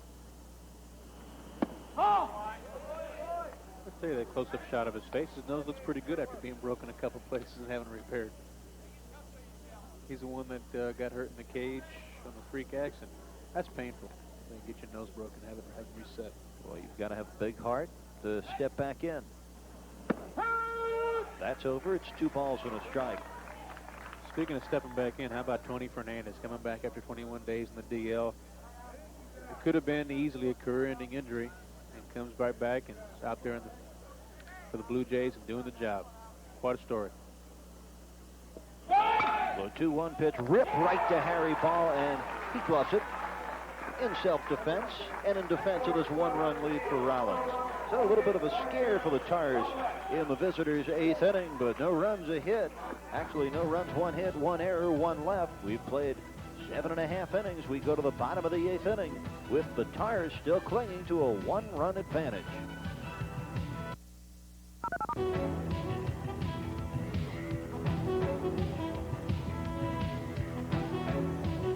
Park, Florida. Yep, we're the 2 guys in the white shirts looking on here at Alphonse Stadium. Eric Reed along with Ken Dominguez, the former head coach at the University of Tampa, now a minor league instructor for the New York Yankees. Had a good time looking at this one. Ken, an 8-7 lead for Rollins, and they come to bat here in the bottom half of the 8th inning.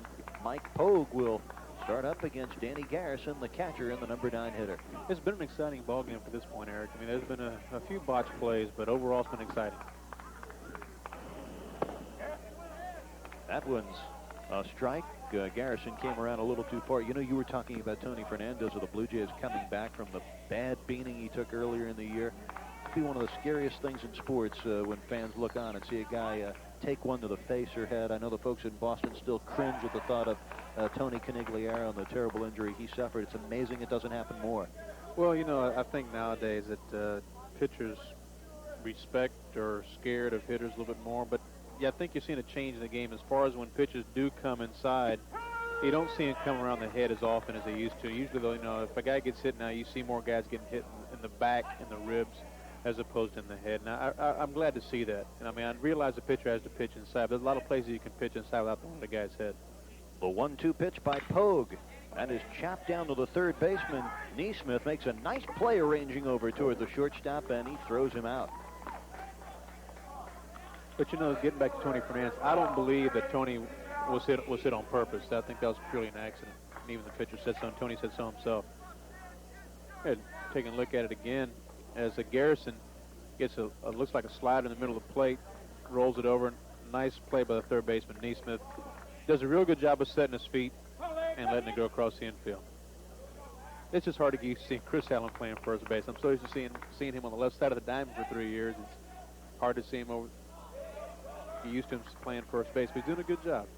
Of course, you're talking about Chris Allen, who moves from third base to first here in his senior year. And we look now, Larry Pijanowski, 3 for 4 Tuesday night, 3 for 4 again tonight, looking for his 4th base hit of this ball game.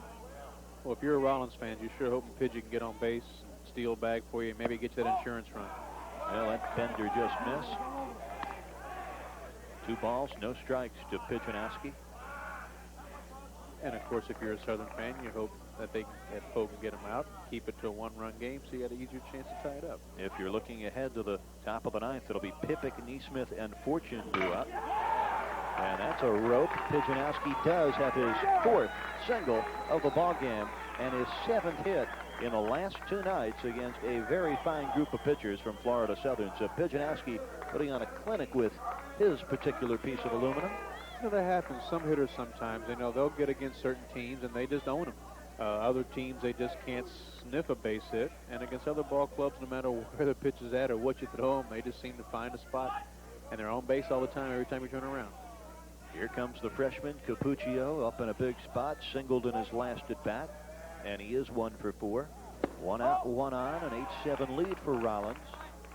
Florida Southern looking to keep it close so they can get back in it and move ahead in the 9th inning, which would be their last scheduled at-bat.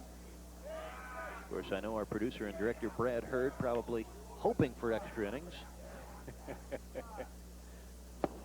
There's a swinging strike one. The throw down to first nearly got Larry Pijanowski. Pitch has got to be aggressive in this situation right here. You don't want to be dumb. You want to make sure you get a good aggressive secondary lead, but you don't want to get picked off, especially with Harry and Bellinger coming on deck. You see he's hung out there pretty far in a secondary lead, has a plan on the brakes and come back. And boy, I tell you what, if Chris gets that glove down a little bit quicker, he's out. There comes that point when you're scurrying back to first where you know you're in trouble. It's called no man's land. I think Pijanowski was right there. A 1-1 fouled back, so it's a ball and 2 strikes to the freshman, Capuccio. Yeah, Carmen's last name almost sounds like a fine Italian dish, doesn't it? It does. Capuccio and noodles, Capuccio and meatballs, something like that. Cup of cappuccino wouldn't be bad right about now. That's right. If we could pop an ice cube in it.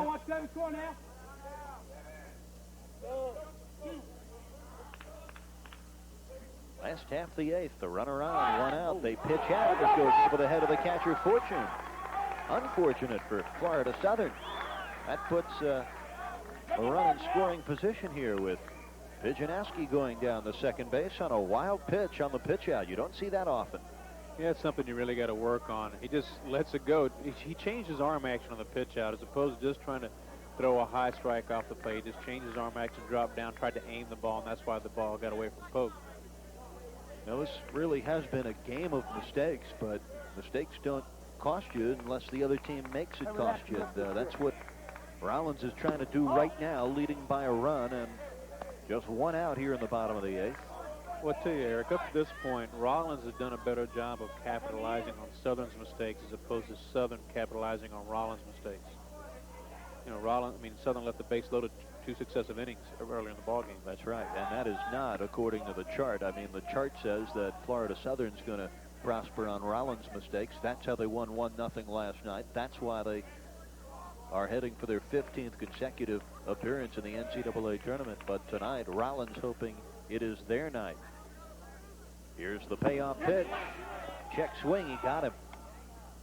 So Carmen Capuccio goes down on strikes. There are 2 outs now on the bottom of the 8th. And Harry Ball, who's had a big, big night, will come up with Pijanowski at second and 2 outs.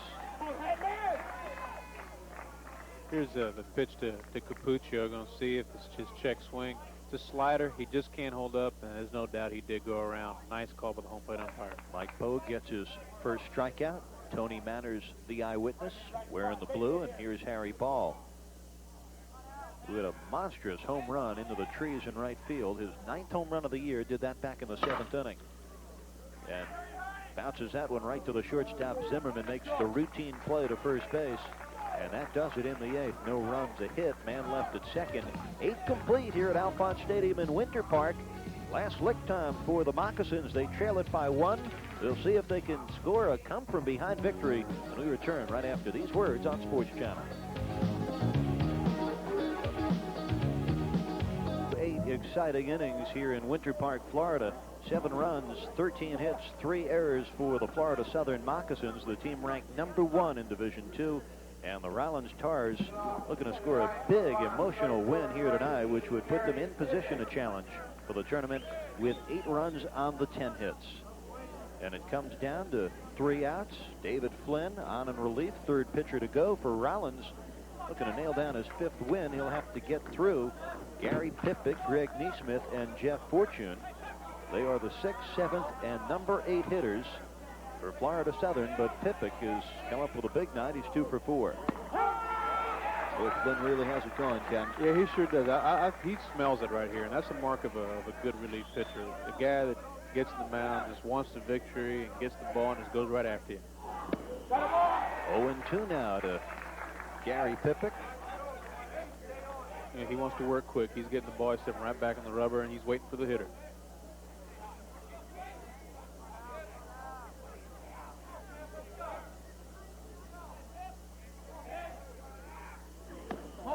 Just miss.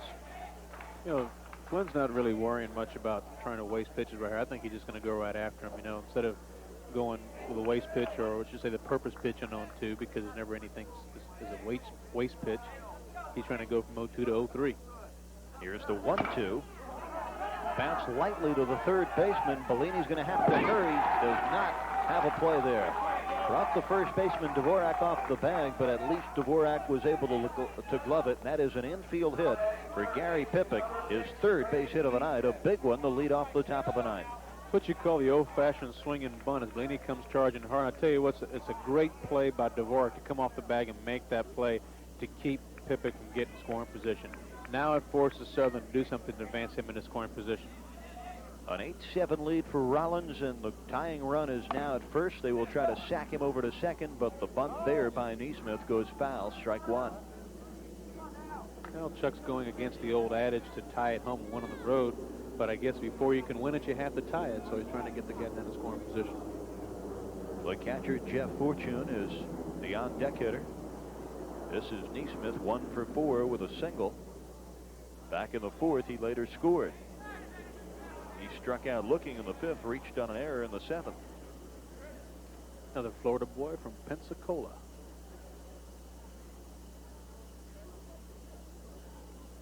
The runner at first base, Pippick kind of flinched a little bit when Flynn stepped off, so something might be happening right here. Another bunt, maybe even a hit and run. Squares to bunt. Missed it. It's strike 2. Well, Dvorak holding the runner Pippick on at first. I was surprised Dvorak wasn't coming a little harder when he saw Neesmith show the bat there in a bunt situation, because, you know, as Neesmith puts it on the first baseline, Dvorak doesn't come in. Flynn can't get the ball. Now you got first and second. Here's a chopper, going to be tough for Harry Ball to handle. Has just one play, and he makes it over to first. So there is 1 out, but now the tying run is in scoring position at second base. And I'll tell you something, the tying run in Gary Pippick, well, he's one of their best base runners with 28 steals in 33 attempts. It's a great play. A fastball that sinks on the outside part of the zone. Neesmith just pounds it down the ground. Ball makes a nice play, sets his right leg, makes a good strong throw across the infield. Big lead play by Harry Ball. Right now, Ken, it's up to the 8 and 9 hitters for this Florida Southern club to deliver the big hit to get Gary Pippick in from second base. It is an 8-7 lead for Florida for Rollins. Florida Southern trying to tie it. And this is Jeff Fortune. And that misses outside. Now, Fortune tonight is 1 for 4. He singled back in the 7th inning. Came into the night batting .235 with a home run and 16 runs driven in.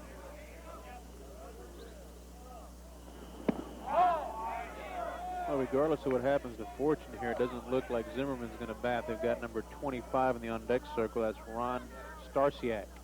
He's a 6'1", 215-pound junior from Whitesboro, New York. He's standing in the on-deck circle, waiting to hit for Zimmerman.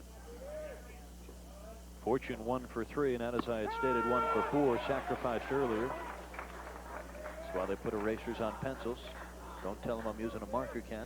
It's a 2-1 count now to Jeff Fortune.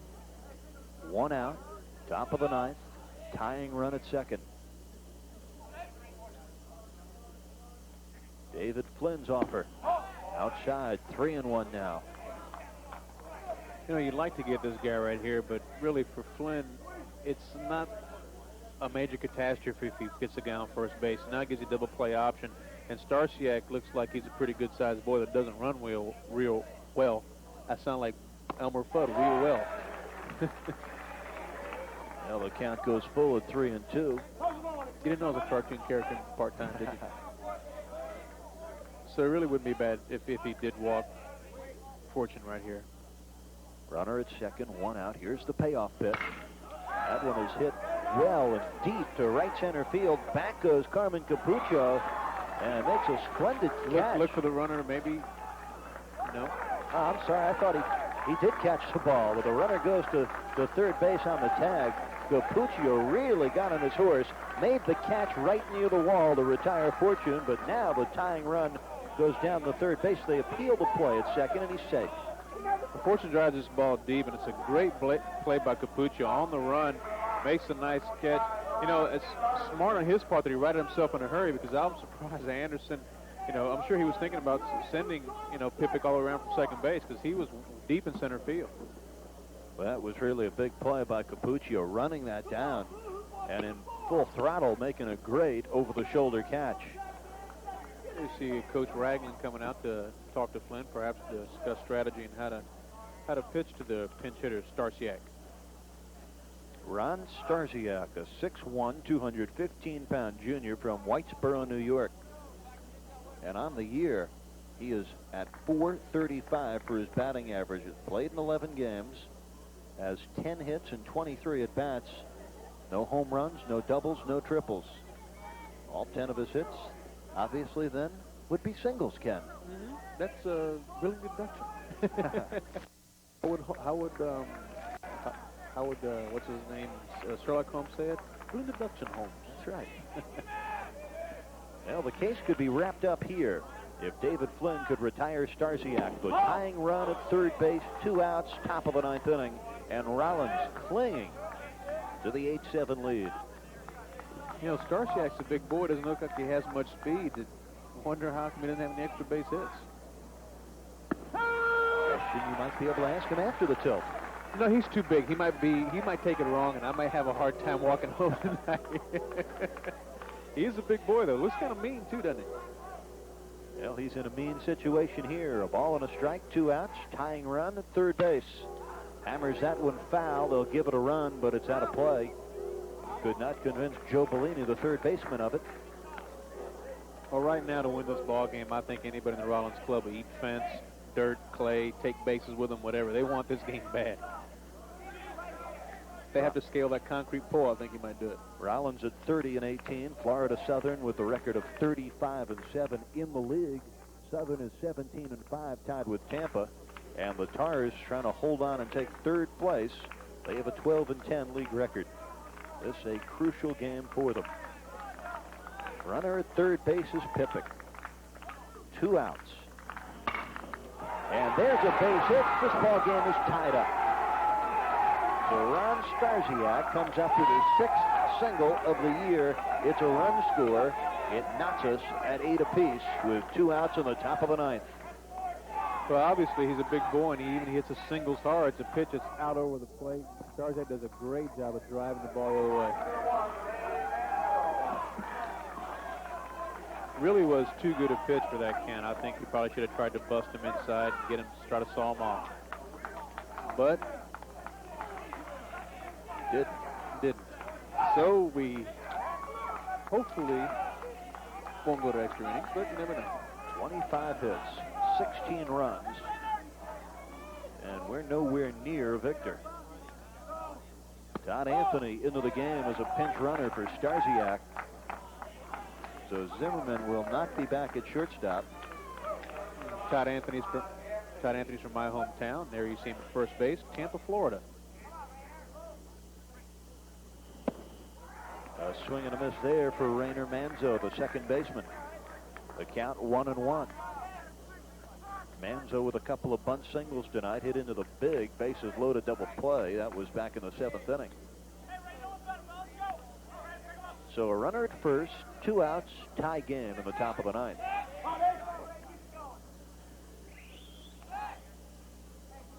David Flynn trying to weather this storm, keep his composure, keep the damage down, and perhaps Rollins could come up in the 9th and win it. They'll have the bottom of the 9th.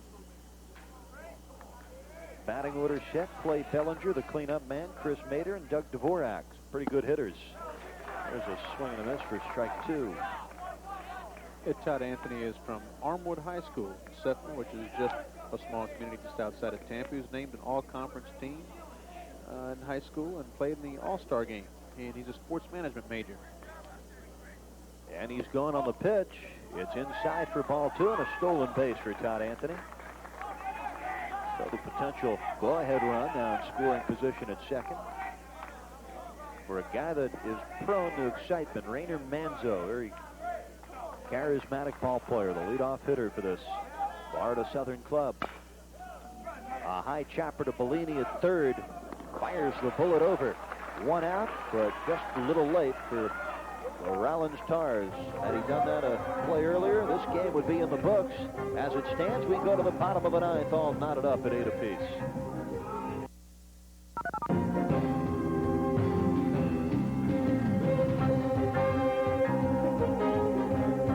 Has been working since the 7th inning. Will work here in the bottom of the 9th for Florida Southern.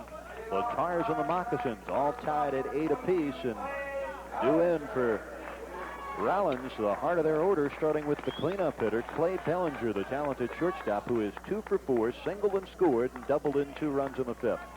Eric Reed with Ken Dominguez. We come right down to the bittersweet end, depending on what takes place here, but Rollins would love to win it in their final at bat. You know, they've got the right man up here because Clay is going to make contact. I doubt that Clay will strike out. You know, he's capable of hitting the long ball into the game right here in one swing, maybe driving a ball in the gap, getting on second base, if not just getting on base, period. Bellinger, a .320 hitter, has 9 home runs, and he is fallen behind 0-2 here. Maybe I jinxed him by saying he's going to get on base. There's the new shortstop replacing Jeff Zimmerman. It is Brad Edgington. It's a junior out of Hastings, New England. That one got away a little bit from Pogue. It's a ball and 2 strikes. Excuse me, New Hampshire. H looked like an E on the copy here. Another New Englander playing for Florida Southern.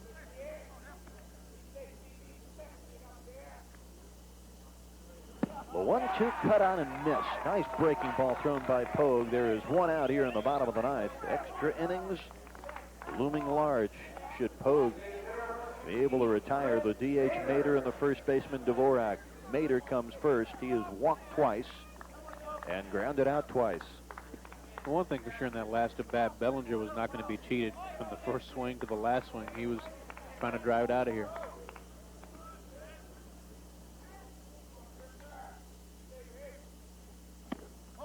Throwing the heat there, but missing outside. Poe's done a good job since coming in here. He stabilized the game for the Mocs and allowed him to get back in here and tie it up. Pogue struck out 2, walked 1. He's only allowed 2 base hits. Both have been singles. That one gets the corner, 1-1. Big Mike Pogue, the pride of Williston, Florida. Of course, it was Ron Starziak that tied this game up with his 2-out pinch hit RBI single in the 9th, scoring Gary Pippick from third base. Well, he just let that fastball go right there. It is totally overmatched Mater on that one. Got, as the old saying goes, got right in his kitchen.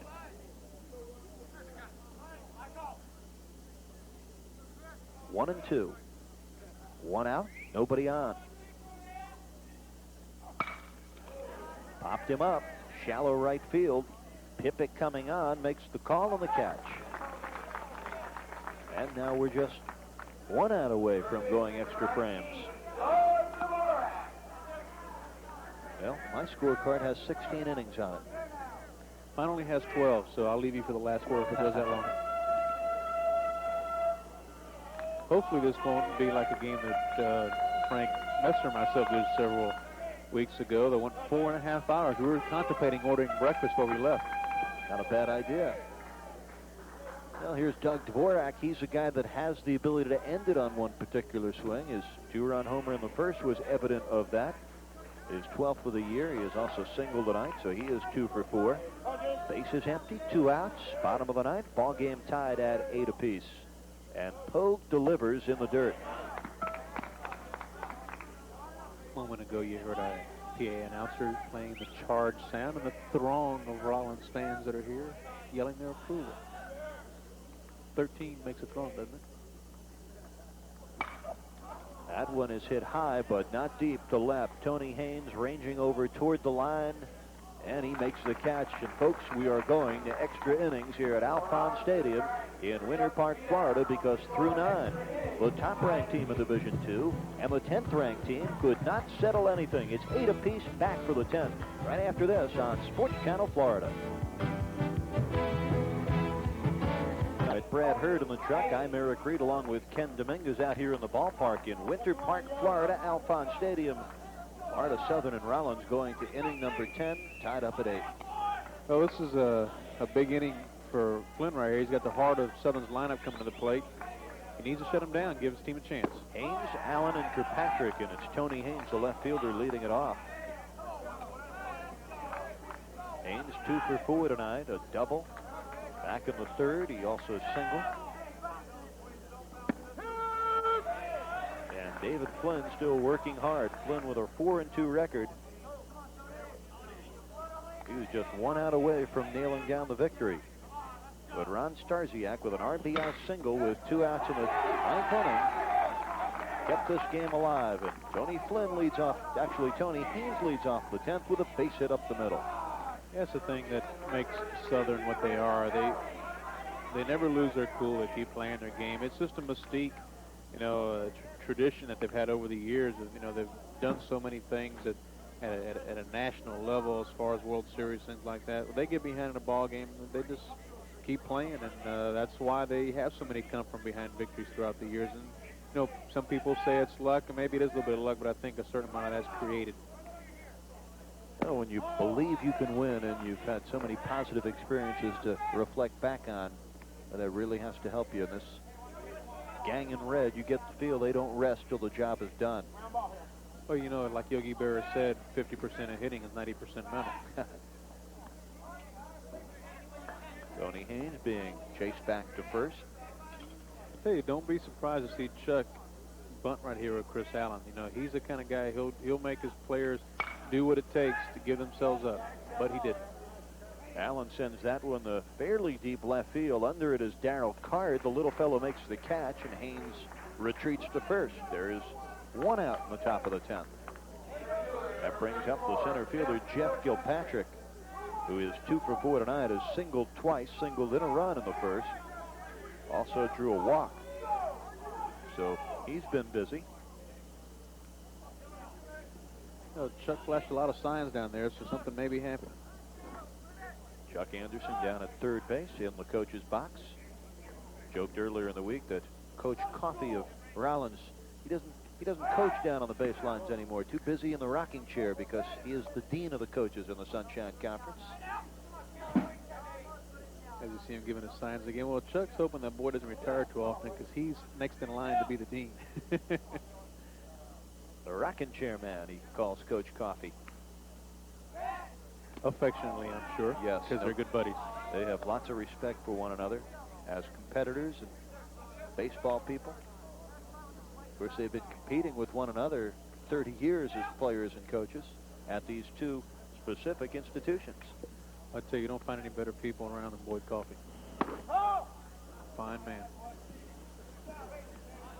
Well, it is 1-0 now to Jeff Kilpatrick. Runner at first is Tony Haynes. There is action in the Rollins bullpen. That is Gary Roberts.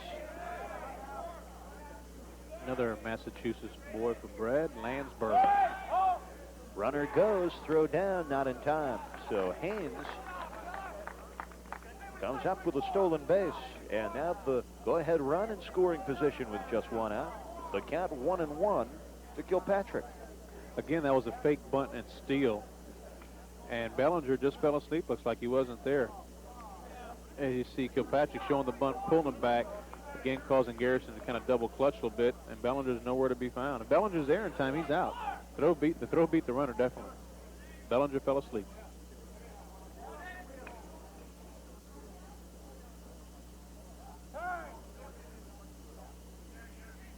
Now they correct the scoreboard. Instead of 1-1, the count is 2-0 to Jeff Kilpatrick. So Kilpatrick in quite a spot. You see the important numbers, 8 and 8, and the inning is the top of the 10th. And now there's a strike on Kilpatrick. Fouls that one back and away. 2-1. You know, ideally right here, Kilpatrick would like to get a pitch he can hit to the right side, make it easy, you know, for Hayes to score here. But at this point in time, he'll probably just take anything and try to drive it hard. The main thing is you just hit the ball hard someplace, hopefully get it to the infield and give Haynes a chance. Just outside, it's 3-1. So David Flynn working hard here in the top of the 10th inning. Ball game tied up at 8 apiece. Well, this has been an offensive ball game since the very first inning, where Florida Southern put 3 on the board in the top of the first. Rollins came back with 4 in the bottom half. There's a hard hit shot to Bellinger, almost handcuffed him. He makes the play at first. Runner advances to third with 2 away. That was a nice play by Bellinger. Just looked the ball away into the glove. That's one of the reasons he's the prospect that he is. See, Kilpatrick hits the ball extremely hard. Turf's a little choppy, gets it in between hop. Bellinger stays right in front of it. Has a presence of mind to even still check the runner going to third before he makes a good strong throw across the infield. Textbook form as well for Bellinger. Well, now the batter is Jim Andrzejczyk, the designated hitter. We told you time and time again that this is the man that won Tuesday night's game with his 2-out base hit in the last of the ninth. That came up in Lakeland. The 1-0 pitch. Called strike 1. So 2 outs. Go ahead, run at third. A ball game tied at 8. We're in the top of the 10th. Howard Bellini at third base, I think I play more towards the hole. Right now it's going to beat you as a single, not a double. That would miss. 2-1. Bellini, by the way, leads off the bottom of the 10th for Rollins. Right now he's more concerned with the man on third. Tony Haynes, who singled, stole second, went to third on the ground out. That's down low. 3-1. Once again, Florida Southern trying to manufacture a run here. Get it in at whatever cost. And then try to hold the fort in the bottom of the 10th. David Flynn trying to stop the bleeding right here. The 3-1. That is chopped foul down the line at first. The reason I'm saying Bellini should be over is the fact that, you know, Bellinger's pulled over, pinched in the middle a bit at shortstop, and Flynn's had a tendency to keep the ball away from the left-handers. And the chances of Andrzejczyk hitting the ball right down the line are slim. I'd say he's got a greater chance of hitting that little 13 bounce from the hole that's going to beat you. The payoff pitch, hit to the shortstop Bellinger, and it goes through his legs. The error scores the go-ahead run, Tony Haynes. Well, that's hard to believe. A routine ground ball by Jim Andrzejczyk goes right through the legs of the shortstop, Clay Bellinger. Andrzejczyk again gets a pitch away like we were talking about, drives it towards that hole. Bellinger gets there, and basically what really happens, he just stops. Instead of keeping his momentum going through the ball, he just stops and gets the bad hop. Gary Pippick takes strike 1 there. It is now a 9-8 game, and Clay Bellinger got to be wondering what just happened. That's away, 1-1. So a 9-8 lead for top-ranked Florida Southern. I tell you, if he's going to make it in pro ball, that's something he has to get over. You have to be a 2-out shortstop, as Dallas Green would say. Adam Lehman. Almost caught him. Have to be a 2-out shortstop, as Dallas Green would say, in talking about S.P. Espinosa, our shortstop for the big club.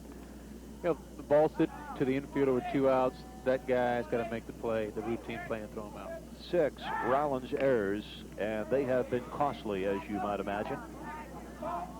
Again, it's another situation that if Rollins ends up losing this game 9-8, just like last night, a game that they had the chance to win and actually beat themselves.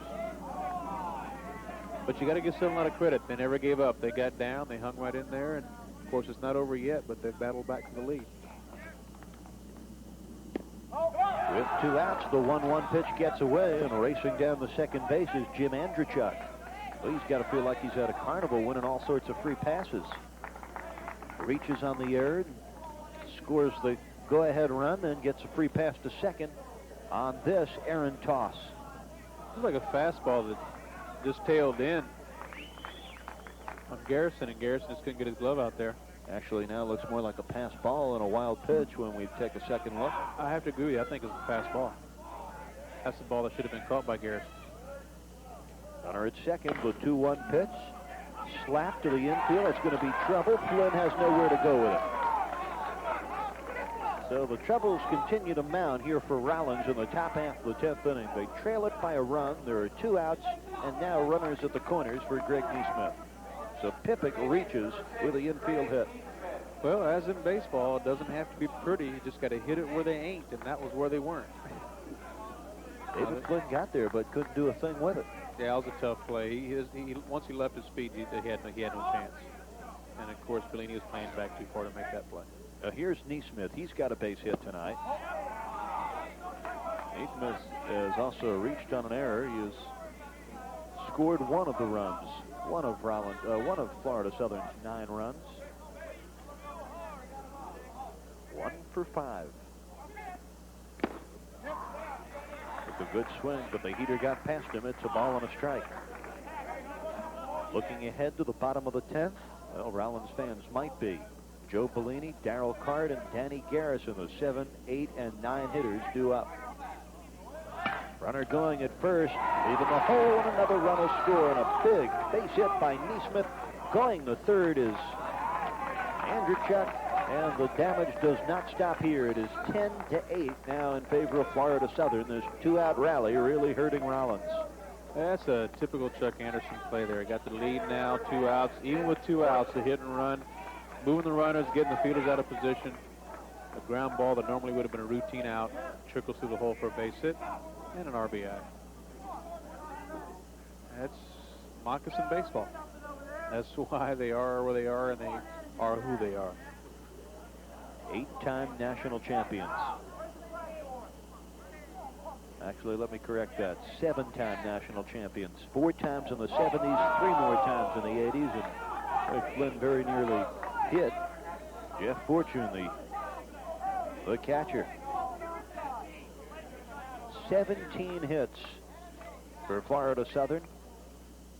They lead at 10-8. 2 outs in the top of the 10th inning. It's 2-0 now. This Florida Southern team, they went 48-10 last year. They beat Cal State Sacramento 5-4 in a dozen innings to win the national championship in Division II last season. You know, it's a shame for Coach Coffey and the Rollins Tars, but they end up losing this ball game. It pretty much puts the nails in the coffin for their bid, unless, you know, the Spartans end up sweeping Eckerd College twice in the last 2 games of their season. The 2-0 finds its way into the strike zone. Now 2 runs already in, 2 men still on at first and third. There have been 3 hits and an error this inning. Runner goes, swing and a miss. Throw goes down to the second baseman, ball nowhere near the bag. So it's second and third with 2 outs. The count 2-2. The score 10-8 in favor of Florida Southern. Great come from behind ball game by Southern up to this point. Never lost their composure, kept playing their game. 3 in the first, 4 runs in the fourth, a run in the 8th. Actually a run in the 9th to tie it up. And currently 2 on the board here in the 10th. Count stays at 2-2 to Fortune. And unfortunately, to the dismay of many Rollins fans, a game that Rollins had in hand, a game that perhaps they should have won. Well, they still have something to say about it in the bottom of the 10th, but they got to get there first. And the way things have been going, he's liable to hit another high chopper that no one can catch. Another run may score. David Flynn, the 3rd pitcher tonight for Rollins. Big, rangy right-hander. Started well, has encountered some trouble here, but ends it impressively. The strikeout of Fortune looking, but 2 runs in the inning on 3 hits, an error, 2 men left. We go to the bottom half of the 10th. Will it end? Will Florida Southern be able to hold on to this 2-run lead, or is a comeback in store for the Rollins Tars? We'll find out when we return here on Sports Channel right after this.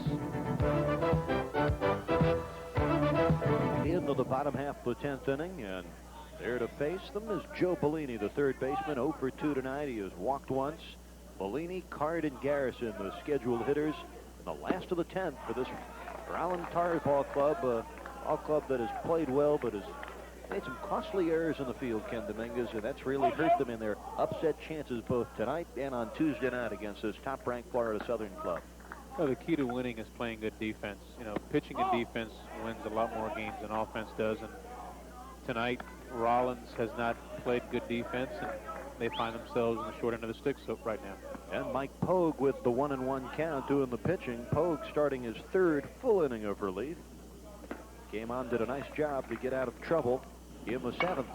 That one fouled back, out of play. It's 1-2. You got to think that Rollins may be feeling a bit of the frustration. You know, game last night that they should have won that they didn't win. Right now, a game going into the bottom of the ninth. Top of the ninth, excuse me, 1 out to get 2 strikes. In fact, just 1 strike to get on the hitter, and the guy gets a base hit and ties it up, and now they find themselves behind. Well, the name to remember tonight, Ron Starziak. It was his RBI pinch hit single in the 9th inning that tied this game up with 2 outs. Bellini goes down on a swinging 3rd strike. So Mike Pogue getting tougher as he smells blood. Yeah, Pogue's a good pitcher. He's the kind of guy to go right after you. Here he goes, a nice curveball right there. Good down break to Bellini. Swings right over the top of it. Pogue's a tough one. Pogue's a competitor. I recruited him last year when I was at Tampa. Unfortunately, lost recruiting battle to Southern, but he's a good one. Yeah, he's gone 3 1/3 so far, 3 2/3. Has allowed just 2 hits. He has struck out 3. So Pogue putting up some numbers, and right now he will put up with the left fielder Darryl Card. Little man is 0 for 4 tonight. But ahead 2-0. Card has discarded his glasses. He's wearing some goggles over the game. Well, Card came up in the 7th inning with the bases loaded, I think. He sure did, and grounded out to second base. That's when the Cards were on the table. Cards might be face down if Darryl doesn't come up big here. If we're reading tarot cards, it wouldn't look good for his future. Well, a walk on 4 pitches for Darryl Card. I'm sure Mike Pogue did not want to walk the number 8 hitter, but he does. His 2nd walk since coming on in relief. So 1 out, 1 on. A 10-8 lead for Florida Southern. We're in the bottom of the 10th. And it's the catcher, Danny Garrison, coming up. Check it. This looks like a pinch hitter. Yeah, it's David Ciambella. Dave Ciambella, sophomore from Philadelphia. So Ciambella will step in for Danny Garrison, who was 0 for 4 with 4 groundouts. You know, if he's from Philadelphia, he can probably box a little bit. Most people from Philadelphia can. I'm sure he's had a good cheesesteak sandwich or 2 down at Pat Steaks. Oh, yeah. Philly, great town. Great sports town. Well, right now, the young man from Philadelphia is the potential tying run. We're in the bottom half of the 10th inning. A 10-8 lead for Florida Southern. Runner at first, 1 out. And that went in there for called strike 1. 1-1. David Ciambella, the pinch hitter, at 278. No homers, 2 runs batted in. He's a sophomore. Hey, David's a big boy. It looks like he could drive it deep if he gets his pitch. Inside for strike 2. Boy, Pogue just froze him with that curveball. Ciambella's knees just buckle on that curveball. Nice pitch by Pogue.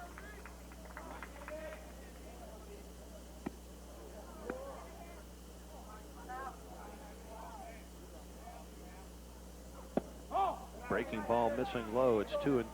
We're talking about Ciambella looking like a rough, tough customer. He was captain of his high school football team. Matter of fact, played in an all-star game at Veterans Stadium in Philadelphia. He attended Germantown Academy in Philly. That all-star game in Veterans Stadium must have been the highlight of his football career in high school. It's quite a thrill for a young man to get into a major league stadium, whether it be football or baseball, and play a game in there. The 2-2. That one is hit softly up the middle for a base hit. And Well, this game is far from over, folks. A 10-8 lead for Florida Southern, but Rollins putting 2 men on here in the bottom of the 10th with just 1 out. So Ciambella comes up with a pinch hit, base hit. That's what they call a flare. Gets a fastball, gets in on him, and that's an aluminum bat base hit with a wooden bat. That may be just a little weak line drive to second base. A little flare into center field. Now they got runners on first and second as Coach Anderson takes the stroll to the mound to make a decision. And we're going to get a pinch runner for Rollins. And that is Freddie Seymour, a sophomore from Binghamton, New York. He will run for Ciambella. Ciambella at a Germantown Academy, the same high school that former Providence Friar basketball player Papa Lewis came from. Papa, of course, big three-point shooter on Rick Pitino's club that went to the Final Four a couple of years ago. I just thought I'd throw that in there for you. A little bit of trivia. As Coach Anderson goes to the bullpen and brings in Joe Logan, a 6'3", 190-pound senior from St. Augustine, Florida. What can you tell us about Joe? Well, let's look at Joe's numbers here. Joe's had 12 appearances. He started 11 games, completed 5. Coming into today, he's got a 7-2 record with 1 save. And I'm sure Brad's going to flash it up there in a minute. He's got a 3.00 earned run average. See, here it is, right on cue. And the rest of the book on Logan. He's a guy that's started his year again. Very impressive numbers. 76 strikeouts, just 30 walks, 29 earned runs in 87 innings. Joe Logan, obviously a stud in this Florida Southern pitching staff, and he comes on here to try to protect a 10-8 lead with 1 out and 2 on in the bottom of the 10th inning. You know, Joe's a funny kind of pitcher. Last year when I was at Tampa, and I went to scout a couple of Southern games before we played them. Because usually when we played each other, it was a big ball game. And I saw Joe pitch, and I said, you know, geez, how's he get everybody out? But over the last 2 years, he's just done it. He's got a little movement in his fastball, has a pretty good curve, and he's always around the plate. And the thing about Joe is Joe doesn't beat himself. He doesn't overpower you. He makes you hit his pitch, and he does a good job of getting you to hit the ball where he wants you to. Pretty good speed on the bases for Rollins, Darrell Card, and Fred Seymour. Seymour is the tying run. He's at first. There's just 1 man out here in the bottom half of the 10th inning. And we'll take a look at Freddie Seymour, the pinch runner. Guy that obviously could spin his wheels pretty well. This ball game going with 10 full innings. Hope you've enjoyed it through the afternoon. Getting ready for a big sports night here on Sports Channel coming up. More college baseball, more NHL playoff hockey ahead. Sports Channel, the home of your home team, also the home of the NBA's Miami Heat. Looking forward to having you back with yours truly and Sam Smith for year number 2. It's going to be exciting as the Heat move into their offseason, getting ready for the draft, and we get ready. Some dramatic baseball here. Joe Logan will face Larry Pijanowski, who only has gone 4 for 5 tonight. So Pijanowski in position to do some big things with his club down 2. Bottom of the 10th, 2 on and 1 out. Oh, they get good speed at first base. They described Freddie Seymour as a speedster in your book. So ball in the gap, we could have a tie ball game. Logan comes with heat, gets strike 1.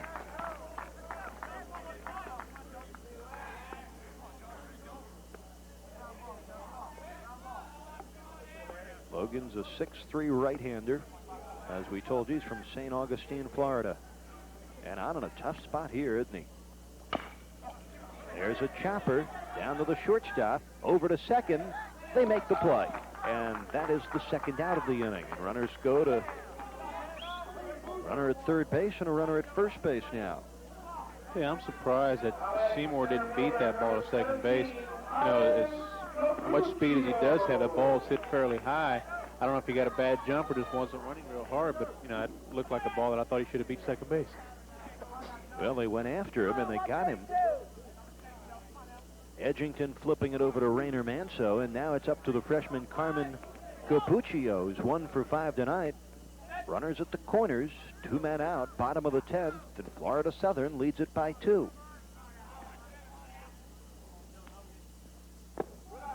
Logan's pitch down low, blocked well by the catcher, Fortune.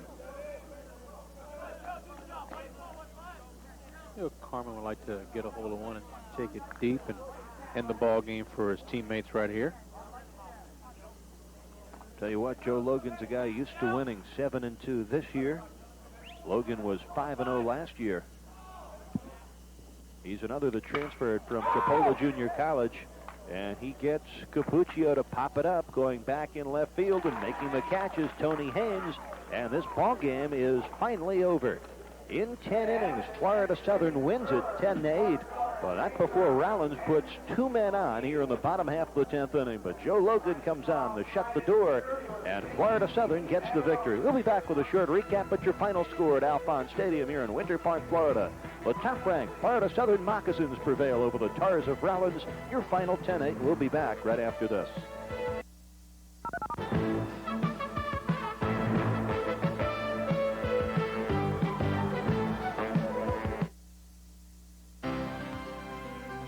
Here in Winter Park, Florida, a 10-8 win for Florida Southern. They get 17 hits, but again, Dominguez, the 6 errors by Rollins really costly, and a big error in that 10th inning, and Florida Southern takes advantage. They get 2 runs on 2 hits in the error in the top of the 10th, and Joe Logan saves it. Pogue wins it. He goes to 7-0. Flynn, the loser, he is at 4-3. Pretty good baseball game, and the team that made the most mistakes lost it.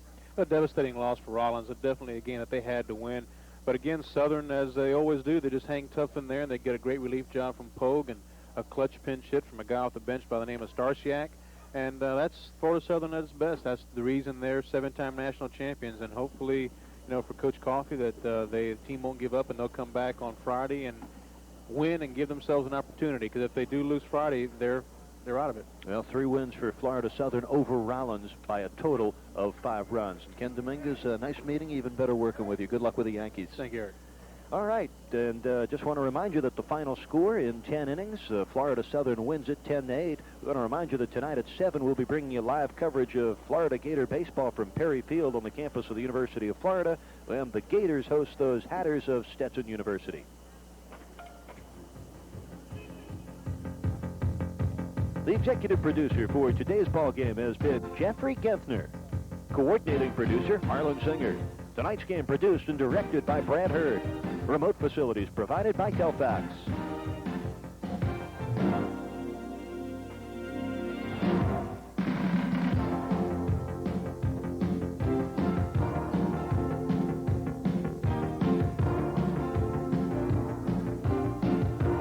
For Ken Dominguez, I'm Eric Reed saying thanks for being with us and reminding you that once again the final score, Florida Southern 10, Rollins College 8. Right now, stay tuned for racing from Pompano, already in progress. Then immediately following tonight's Gator baseball game, we'll go to the Saddle Dome in Calgary for Game 2 of the Campbell Conference Finals as the Calgary Flames take on the Chicago Blackhawks.